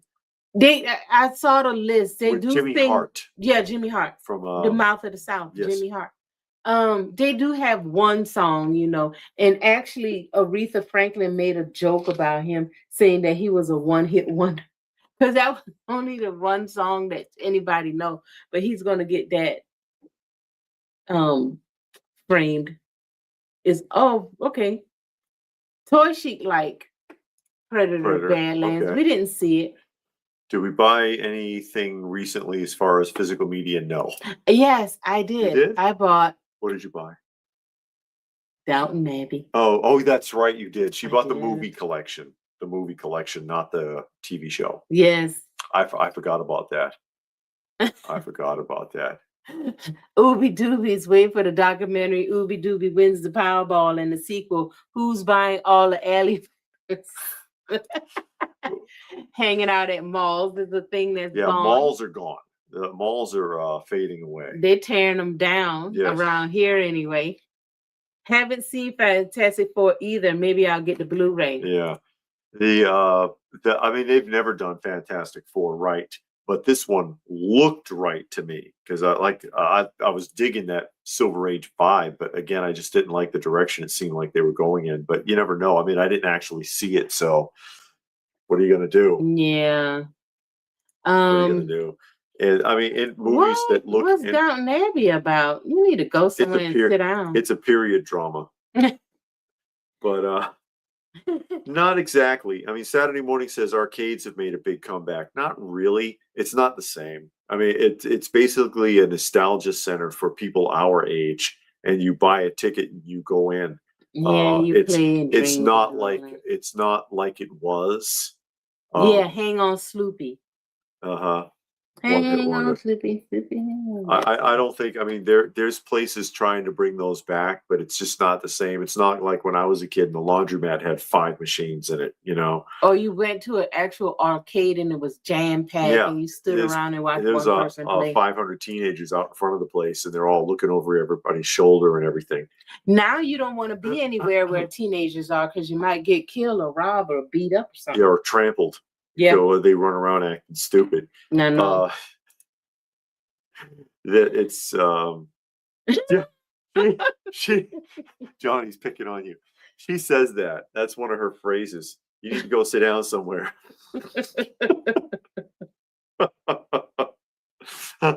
Oh boy. Community found a Blu-ray of Dragon Ball Superheroes in My Hero Academia. You're next for a great price today. Yeah, I've got the set of Dragon Ball. I've got the blue, the orange, and the green set, and I've got the movie collection. I don't have anything really beyond that. What? Dr. Cole you're gonna sell it? Oh wow. He said he's thinking of taking all of the extra stuff from his toy hoard that's taken over the basement and buying or renting a booth at the local antique mall and selling it. I don't know how that would work at an antique mall booth. Plus, remember, you have to rent the booth and pay a percentage of your earnings. Yeah. Plus, you can do what some people do at the antique mall. Just use it as a storage unit. Don't sell nothing. Put the prices some places up so look high. Like they don't ever sell a damn thing. Yeah, because the price is so high. You don't want to sell this stuff. You ain't trying to do nothing but just display, have it outside of your house in a air conditioned or temperature controlled space. Toy Chic says I wouldn't like the new Fantastic Four. People don't like Pedro Pascal. Yeah, he's everywhere, and all you hear is bad things about him. Well, I've never seen him. He won't shut up. He's one of these actors that won't stop running his mouth. It's like, dude, just act. Nobody gives a shit about what you think. Yeah, that's the problem with a lot of these modern day actors. You never hear any social commentary from Keanu Reeves, do you? Hey, Mr. Pre-Order. Mr. Pre-Order is joining us.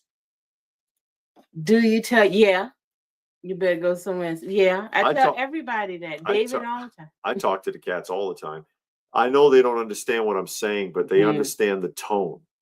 They do understand the tone, and they do know their names. And it's what's funny is when you call somebody's name out and they come running. Like, except for Daniel. Daniel won't come. If you call Daniel's name, he runs away from you. If you call, for the indoor cats I'm talking about.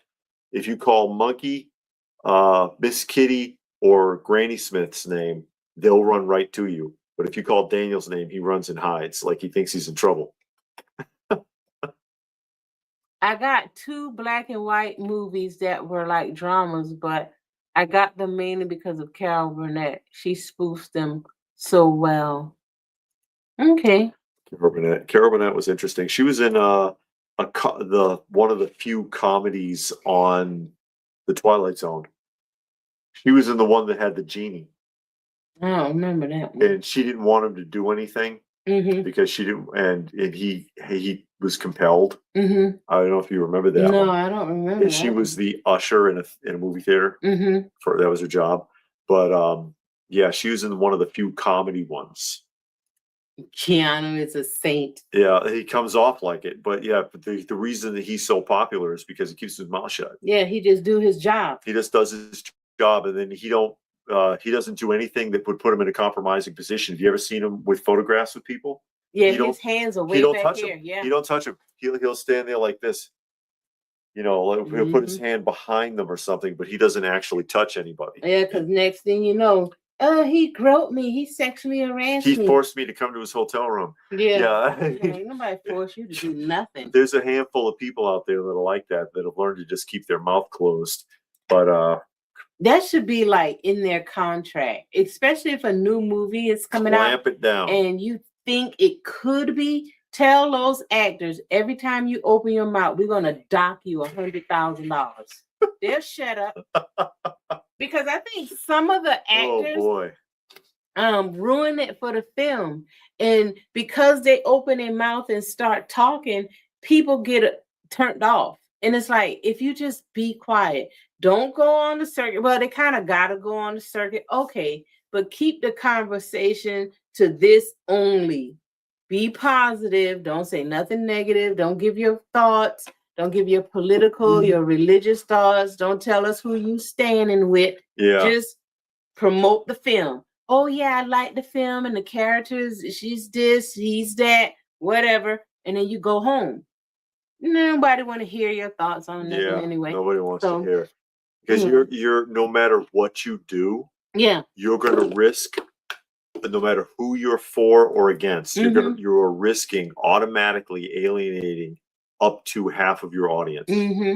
Just automatically. Yeah, it's so why cut yourself off from any of your audience if you can avoid it? Why not just sit there and say, well, or take some advice from Johnny Carson, because he talked about that. He was interviewed with that. I saw an interview with him, and they asked him about it when he was still on the Tonight Show. It was like, you're in a really good position to use your platform to do this and that politically. And he was like, no.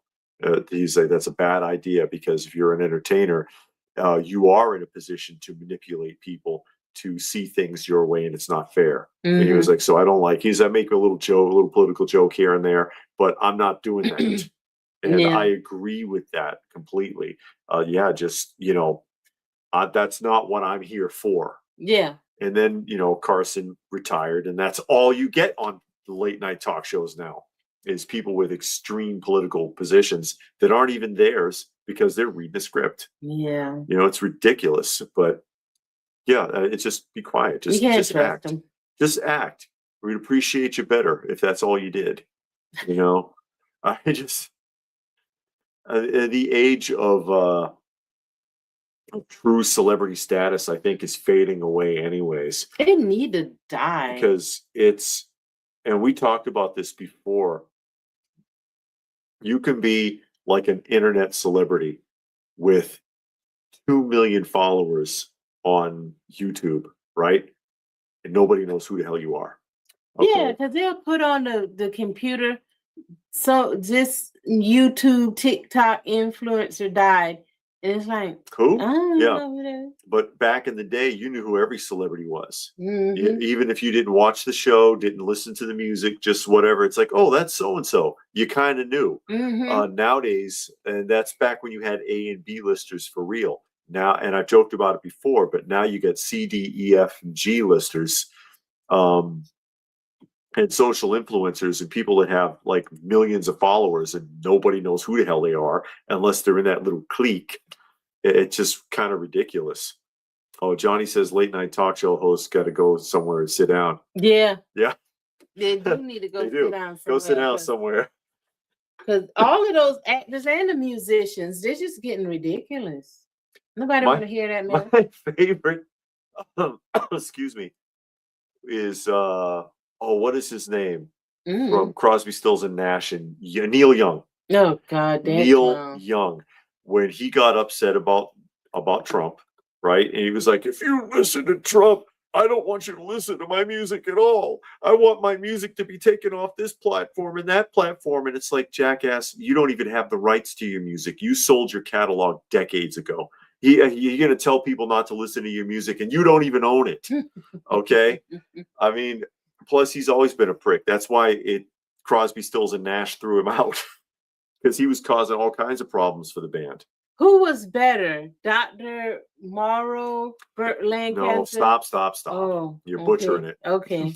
Who was the better Dr. Morrow? Oh, who was the better? Okay, I don't know who that person is. Lancaster or Marlon Brando?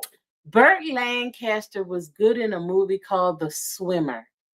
If you ever saw that. Oh, that's a sad film. Well, you kind of like, what the world is going on? Once you realize why what's going on is going on, and you're like, oh man, this poor guy. Yeah, that guy It was hits you all because screwed you thought up. you thought he was just this asshole, and then it clicks, and it's like, oh my god, what happened to him? Yeah, and they Yeah. never really tell you what happened, because it starts off he's running and he's swimming in everybody's swimming pool. He's In the mapped out neighborhood. the whole neighborhood, and everybody in the neighborhood has a swimming pool. So his goal is to start at this house, and he's going to swim through every neighborhood plus a community pool until he gets back to his house.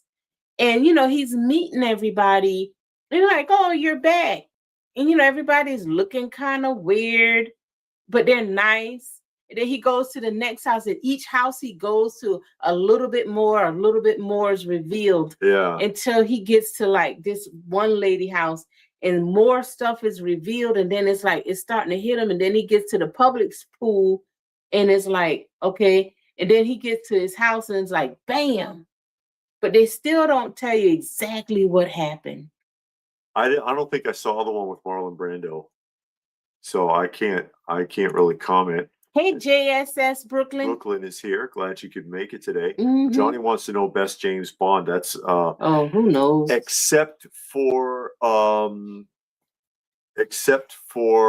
god, what the hell is his name? Daniel Craig, who I do not. Oh, I'm butchering it. Except for Daniel Craig, who I do not think was a good Bond, because I do not think his portrayal personified the true Bond character. Okay, each of the original Bonds, Connery, Lazenby, Roger Moore, Timothy Dalton, I think they all brought something different to it that's enjoyable. And especially certain films that really stand out. Naturally, a lot of people are going to gravitate towards Sean Connery with the classic approach that he had, which I think his best was Diamonds Are Forever. Diamonds Are Forever is a great. You never even seen a Bond. Because I don't like that kind of movie. Oh boy, don't even get me going. Okay. And then Roger Moore, his best one was Live and Let Die, which was the first one. That movie's a lot of fun. And the worst one with Roger Moore was Octopussy, which remarkably was the last actual film written by the original author. It was the last short novel, James Bond, which I think was printed in Playboy magazine before it was put on paperback form. And then the film that came after it, what was it? View to a Kill, with Grace Jones as the female villain. Roger Moore hated that one, but it was better than Octopussy. It was better than Octopussy, but I think with the exception of Daniel Craig, like I said, I don't feel like the Daniel Craig ones, they don't feel like Bond films to me at all, because he does not personify the Bond character. He's too much of a loose cannon. Bond was always calm, always collected, always focused, no matter what was going on. He rarely, if ever, lost his temper. And all Craig did was lose his temper all through it. Was snarky and mean and bullheaded, rushing into things. And I'm like, that's not the Bond character. He gave a good performance as an actor, but that to me doesn't feel like the Bond character at all. But yeah, Timothy Dalton I liked. He was only in 2 films, and there was some contractual issue that kept him from doing another one. And by the time they were ready for him again, he was already committed, and that's why they brought in oh god, I can't think of his name now. The last Bond before Daniel Craig. What's Gojira? Gojira. Oh, what 1954 is that? Gojira. That's the correct pronunciation of Godzilla.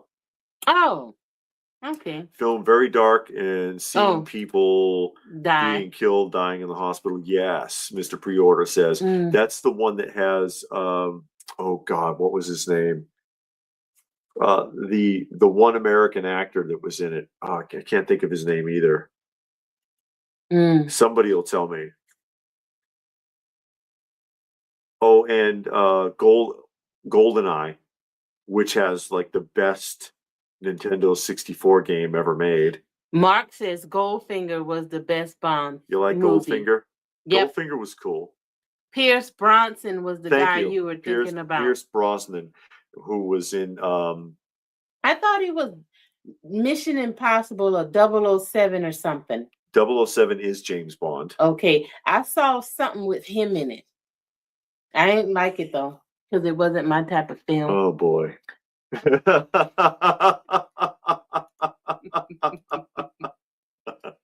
Oh my God. But yeah, GoldenEye was probably his best film. It was fun. It's crazy, but it was fun. And the Pierce Brosnan I'm talking about. And I think it was it Nintendo 64? Probably one of their greatest video games. The loose cannon. He is, because he lost his temper. He even attacked in the Casino Royale, which was Daniel Craig's first Bond film, and they asked him how he wanted his martini, and he snapped at the bartender. But he did. That was a part of the movie, right? Raymond Burr, thank you. That was the guy that was in the original. Wasn't Raymond Burr that the lawyer? The lawyer. Yes. What's his name? Oh God, I can't think of his name now. They can't remember everything. No. But no, but he was on an episode of Match Game, and he was awful. He didn't want to be there, and he knew it. And they even called him on it. They were like, they were like, Raymond, calm down. This is fun. Yeah, you're gonna be here for a week. Yeah, we have a good time here. And he was just an ass. He was. Yeah, he really took the fun out of the game that week. But Perry Mason, thank you, Richard. Yeah, that's Richard who it was. Perry Mason. Perry Mason. It was his detective show, where he only lost a single episode. He lost, if I remember today. Robert is not quite entertaining. Robert being Robert wants to see Cocaine Bear. Robert already watched Cocaine Bear. Did you? Yeah, he's been talking about that for 2 years now. That stupid old Cocaine Bear finding some drugs in the woods and eating on it and everything. Nobody want to watch no Cocaine Bear. Ironside. That's the guy. In the Raymond wheelchair. Burr. He was in the wheelchair. You know what's fun with Ironside is Benny Hill's rendition of Ironside. Oh, you know what was funny? Robert did say something that was funny. What did he say? He was talking about the Carol Burnett and Tim, whatever that guy name is, and that one they were talking about when they were playing not concentration, password. Mama's Family. Yeah, and they were talking. He was Tim talking. Conway. Yeah, that's him, and he was talking about that two-headed elephant. That was funny. Oh no, it wasn't a two-headed elephant. Oh, it was Siamese. It was Siamese twin elephants, and they were joined at the trunk. Yeah, that was funny. And none of it was scripted. Awful. I don't need to tell a story because it's going to be all messed up. Tim Conway. If you had never watched the original Carol Burnett show, it was a variety show like Saturday Night Live, except better. And it was scripted, but they would air it as is. Okay, they wouldn't cut it and reshoot it. Oh no. Okay? They would just film it as is because it was the most genuine rendition. They had a live studio audience, and Tim Conway would deliberately go off script to screw with people, and that's why you see so many of those clips where people are hanging on for dear life, trying not to laugh at Tim Conway, because he could play it straight. And he's just sitting there talking about the Siamese twin elephants with a blank expression on his face, and everybody's over here like this, and you can see him trembling and shaking. Mama didn't laugh though. She cussed him out. It took her a while, but when she felt herself about to break, then she cursed him out. Yeah. But that was funny, them elephants. Yeah, or when he would play the 100-year-old man sketch with he would do the with Harvey Korman, the other guy. That's what Brooklyn said. Yeah. Oh yeah. There you go. Brooklyn said Tim Conway and Harvey Korman brilliant with Carol Burnett. Yeah. When he would do the 100-year-old man sketch, and it was always Harvey Korman that would come in to the 100-year-old Tim Conway in like makeup and a wig, and he would always go off script to try to crack Harvey up, and that was hilarious. That was just hilarious. He was so good at that. Mark said they did a cocaine shark. Did they? Mark's talking about Tim Conway. Dorf used to do a lot of he used to pretend to be a dwarf on the show. Oh yeah. And he was a sports sports expert. So it was always something with tennis, golf, weightlifting, something. And what he would do was he'd have a cutaway in the stage with a spade. Oh no. Right? What? Dr. Cohen picked up the crossover Ninja Turtle Godzilla at Target. Oh boy. For $15. They have the space in between, and he'd walk between there with shoes on his knees, so it looked like he's a midget with really long arms. and of course he plays it straight, so he looks insane. And he would do stuff like, let me warm up first, and he'd touch his toes. But of course, he doesn't even have to bend his elbows to do it. You couldn't get away with stuff like that. No, because everything is so heavily scripted that it just doesn't work. That's why part of the reason why Saturday Night Live sucks now is because they went from having some leeway with improv to Michael's strictly sticking to script to the point of your career. And that's actually how Damon Wayans, yeah, when he was on Saturday Night Live, that's how he lost his job. They threw him out. They didn't even let him finish the night. Michaels threw him out of the building for altering. He didn't even change the lines. He just altered the delivery, because he thought in his mind, he was like, yeah, this is really a bad script. So maybe it would be funny if the cop is gay and I just talk a little flamboyant. Michael's like, you're out of here. You'll never work again. Threw him out. And he fired him. Fortunately, In Living Color gave him a little bit more elbow room. A lot more elbow room. Yeah. Oh, yeah, Don Rickles. Don Rickles would say anything. But yeah, Michael's over the years got more and more strict, and then very, very political. And it's so that's a show I think should have been off the air 20 years ago. It's no longer relevant. It's just kind of there. Booby's asking about crossovers. Archie, I remember the Archie Meets the Punisher and the Predator. Yeah, I only see parts of it. I didn't see the Predator. I remember the Archie Meets the Punisher one, and they did like a couple of cover variants. Buddy Hackett. Oh, didn't he play? Wasn't that Uncle Jed?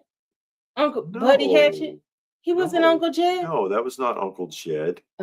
Buddy Hackett he did a lot of Disney films, and he's probably best remembered for being the mechanic in Herbie the Love Bug series. Oh, okay. Scrooged, right?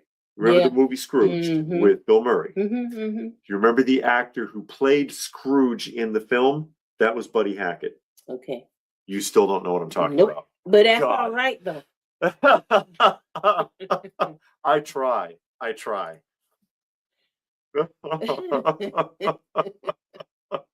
They had Predator and Batman. Yes.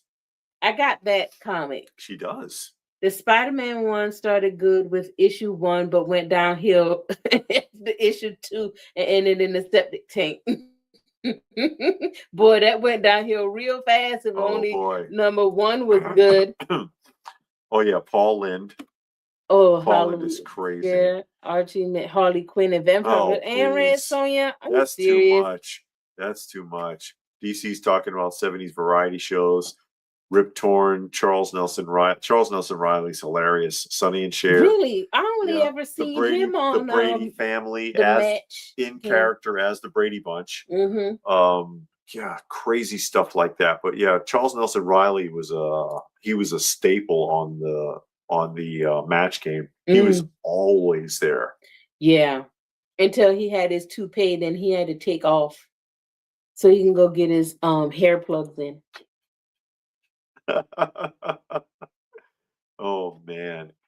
But yeah, that's those were the days. Some of that stuff is, and some of it's really awful, like Donnie and Marie Star Wars song and dance routine.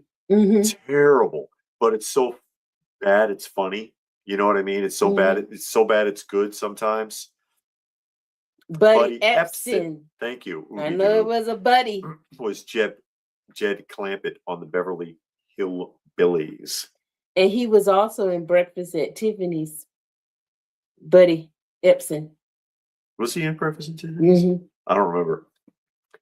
I just remember George Peppard was in it. He was the gigolo. Yeah. He was the gigolo. Long before the 18. George Peppard was a gigolo. Oh boy. And Johnny brings up memories of John Ritter. You know what's a good one? Sling Blade. Well, yeah, John Ritter was in Sling Blade. Yeah.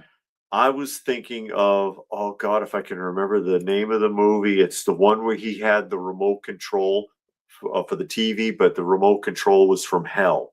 It was a comedy, and he got pulled into the TV series, into the set, and he would jump from television show to television show inside the TV. And at one point, he even ended up on an episode of Three's Company in the movie. What was the name of that film? God, I can't think of it. Somebody knows, and they're going to tell you. I know. I saw it in the theater, actually. I saw that in the movie theater. That's how old I am. But that sounds ridiculous, K-Munin. I don't even want to know what that's about. I hope the one with Batman is better. I haven't gotten to it yet, but I do have it. I remember that tuned. Saturday Morning said John Ritter was a superhero in Hero at Large. It was like a made-for-TV movie, wasn't it? And Johnny said that movie you're talking about is called Stay Tuned. Yeah, Saturday Morning got it too. I couldn't remember. I was thinking of something else, and I knew that was the wrong title. Can't remember everything. But hey, somebody will remember. Yeah, somebody will remember for you, even if you chop it up and you get it all twisted. Or they'll cheat and they'll Google it and then they'll act like they know. Herbie the Love Bug had a comic. Everything had a comic. Yeah, you're right about that. That's cool, Mark. That's cool. Who did that? Dell? That sounds like a Dell title, because Dell did a lot of TV and movie stuff. Or Gold Key did a lot of TV stuff too. It'd have to be. I would assume it would have to be either Dell or Gold Key. Yeah, Dr. Cohen, remember in the Gong Show? That show was funny. The Gong Show was hilarious. They tried to bring that back and they overdid it.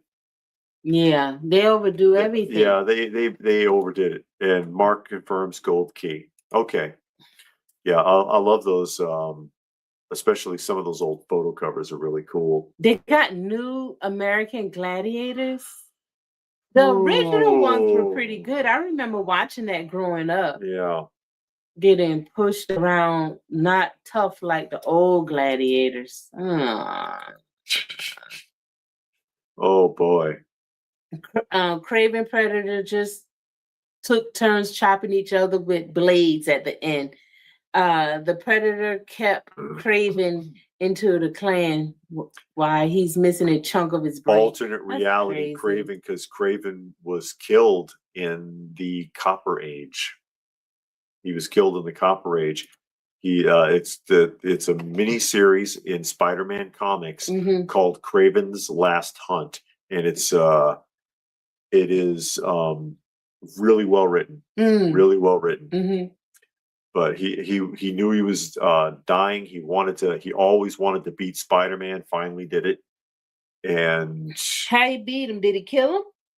No, because he didn't want to really kill him, but he wanted to kill him without killing him.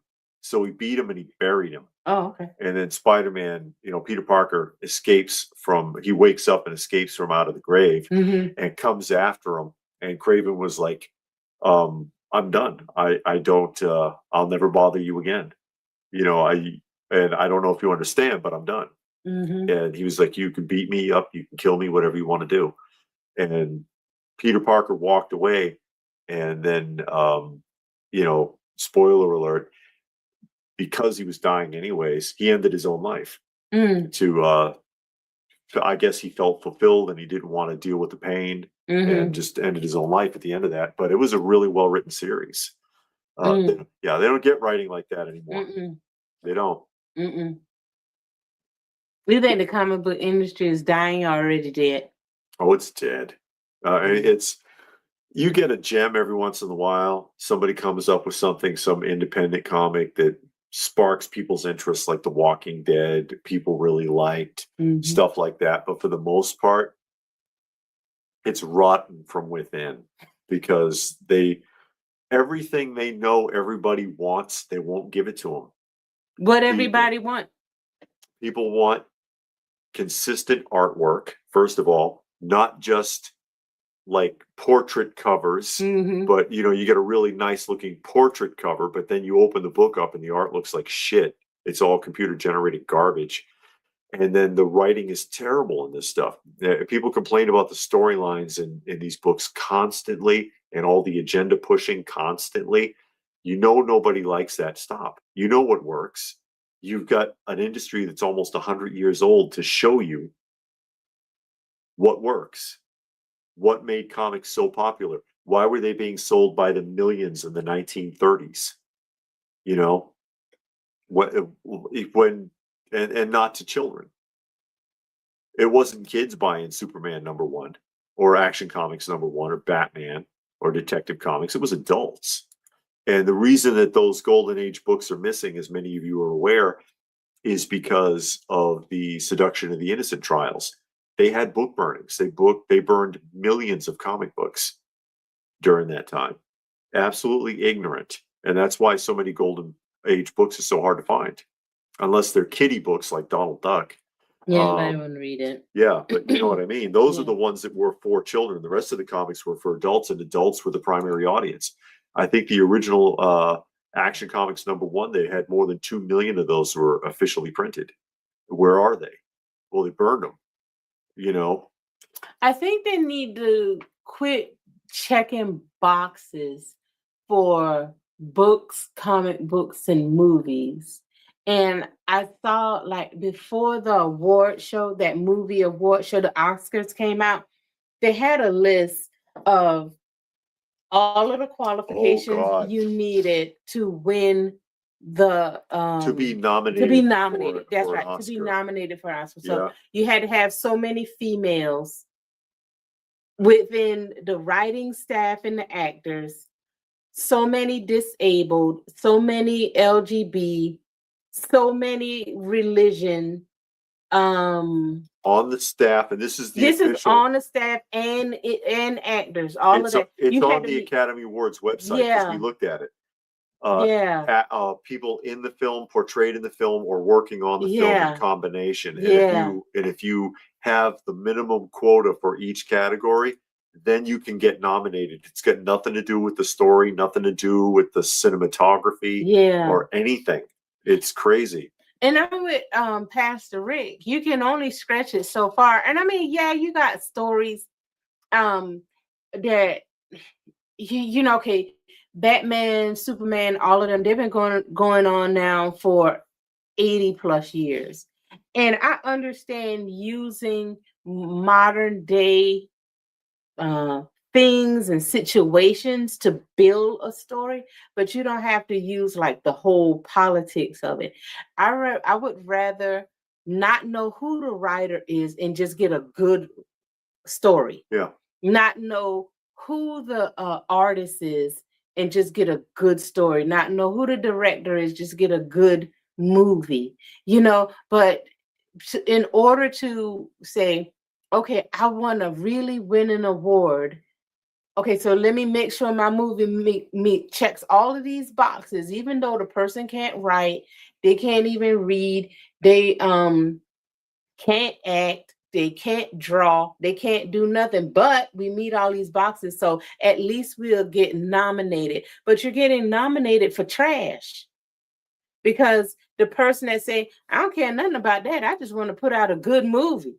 I don't care how many blacks, whites, Asians, Mexicans, or whatever, Hispanics in there. I just want to make sure we got a good story. Okay. I would rather that than all of that, checking all them boxes. Yeah. But I don't know. Hey, Nexus Runner, how are Nexus you? joining us wants to know about retro physical media shelf. Well, in this room, if you're talking about like films over there, you can see there's a lot of like Saturday morning and after school cartoons there for like DVDs and such. And then over there is a lot of video game equipment. And then over there is vinyl records. Yeah, and the spinner rack. Yeah, and then upstairs is how many? 4 more of those? Yeah. Full of vinyl 4, records. yeah. And then I don't even know off the top of my head how many DVD shelves. It's a lot. But those are upstairs.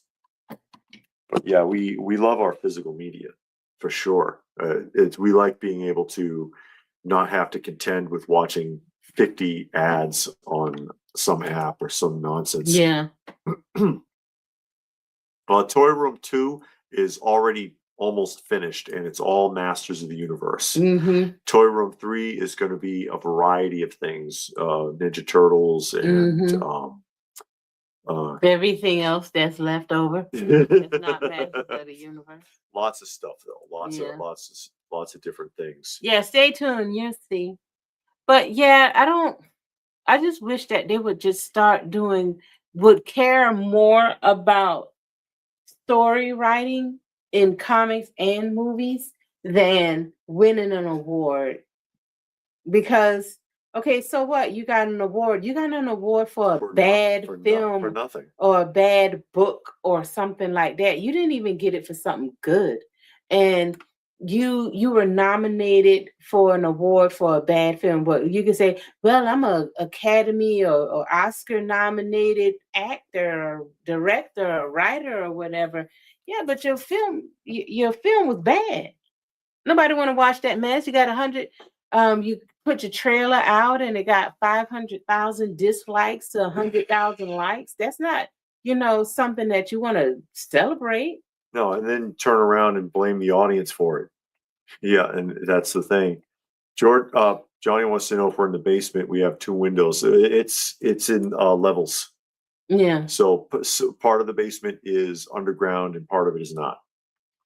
Does those game consoles still work? They all work. I got a Atari 2600, Nintendo NES, Sega Genesis, Nintendo 64, GameCube, Super Nintendo, PlayStation 2, and Xbox 360. And yes, they all work. Yeah. And I've mentioned it before. My favorites are usually the Nintendo NES and the Sega Genesis. I seem to like the best. Oh yeah. The more recent the system is, the less interested I seem to be. Like the 360, I've played it a lot, but not for a long time. Not for a long time. And I don't have any of the modern systems. I don't need them. Honestly, I'm fine with what I got. I don't need every new game. I don't need every new PlayStation 5, 6, 7, or whoever, whatever. Well, it's all on the internet now. You don't even have a game console anymore, do you? Do they sell game consoles, or you just play it on the computer? They have game consoles. Oh. I don't know. I mean, I don't. I'm not worried about it. I don't. The older stuff that I have, there's enough.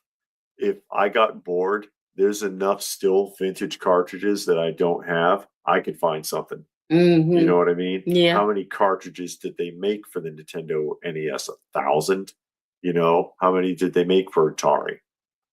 You know what I used to have I was a kid that I don't have is the ColecoVision. I used to play Smurfs on the ColecoVision. Mm-hmm. I liked that. It was simple as hell, but I used to like playing it because of probably because it was Smurfs. I think, and they sell an adapter that you can put on these new TVs to play those old games. I want to say I heard that or saw that. It's an adapter that you can put on the TV to play them old games. You know what you need? No. And that's what you need. That's what you need. There's my floor model console television. Oh yeah. And it works. Did you used to blow in the NES cartridge to try to get them to work? Yep. Everybody did that. Hey, Afro Samurai, how are you? So they do everything by subscription now. Oh, single player games is a thing of the past. Oh boy. So you never really own it. I don't like that. No. I don't like that. And then you always got to play with a group of people. Yeah. You can't even play by yourself. Yeah. I wouldn't I wouldn't like that because they own the rights to it. That's the same reason I don't like streaming the shows that we watch. That's why I gotta own everything.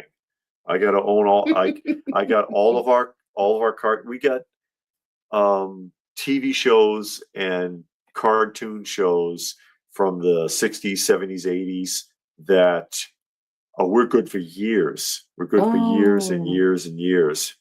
NES still do the single player game. Nintendo's still doing it. Okay, for the Wii? I guess. And Anne said she tried that adapter is distorted. Oh wow. Okay. Well, I remember Paperboy. Mark remembers playing Paperboy. It was the NES, right? Which you got to throw it and try to hit the door and not put it in the puddle of water. Oh my God. Some of the silly stuff. My favorite NESs were Elevator Action and Low G Man, Low Gravity Man, Low G Man.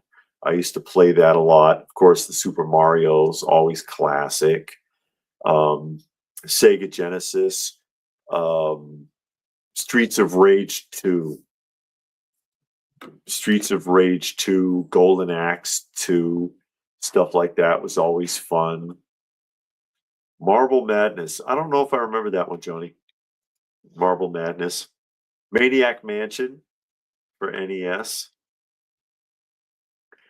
Pre-order wants to know if I had the first Mortal Kombat. There was lots of moms who was in an uproar about the violence. Do I have that? I used to have that. I think I might have it on the Sega Genesis.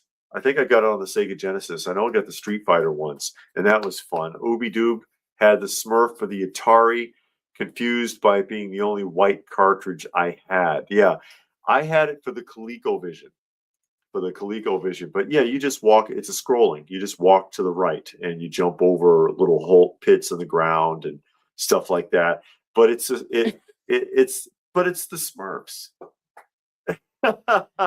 Alter Beast. Yeah, you couldn't go. It was another scrolling game. You always travel to the right. Like on Super Mario Brothers. Yes, everything travels to the right. But Super Mario Brothers is cool. I've got a lot. I've got more NES cartridges than anything, I think. Trying to remember. I don't have very many for the GameCube. I don't have many. Dig Dug was better in the arcade than it was on Atari, just like Pac-Man. Pac-Man for the Atari is miserable. Oh yeah. I remember Saturday Morning has Kool-Aid for Atari. You know what's a really good one? NES, the 7-Up Spot. Oh my gosh. That game is tough and it's fun and it's got a lot of levels. That's a really cool game. Another one that was a lot of fun was Global Gladiators for Sega Genesis, and that's a McDonald's game. Ronald makes appearances in it. And what's the other one? God, if I can even remember. Pitfall. Gods for the Sega Genesis. Double Dragon has a cartoon. Yeah, they do. They got a bad cartoon and they got an even worse film.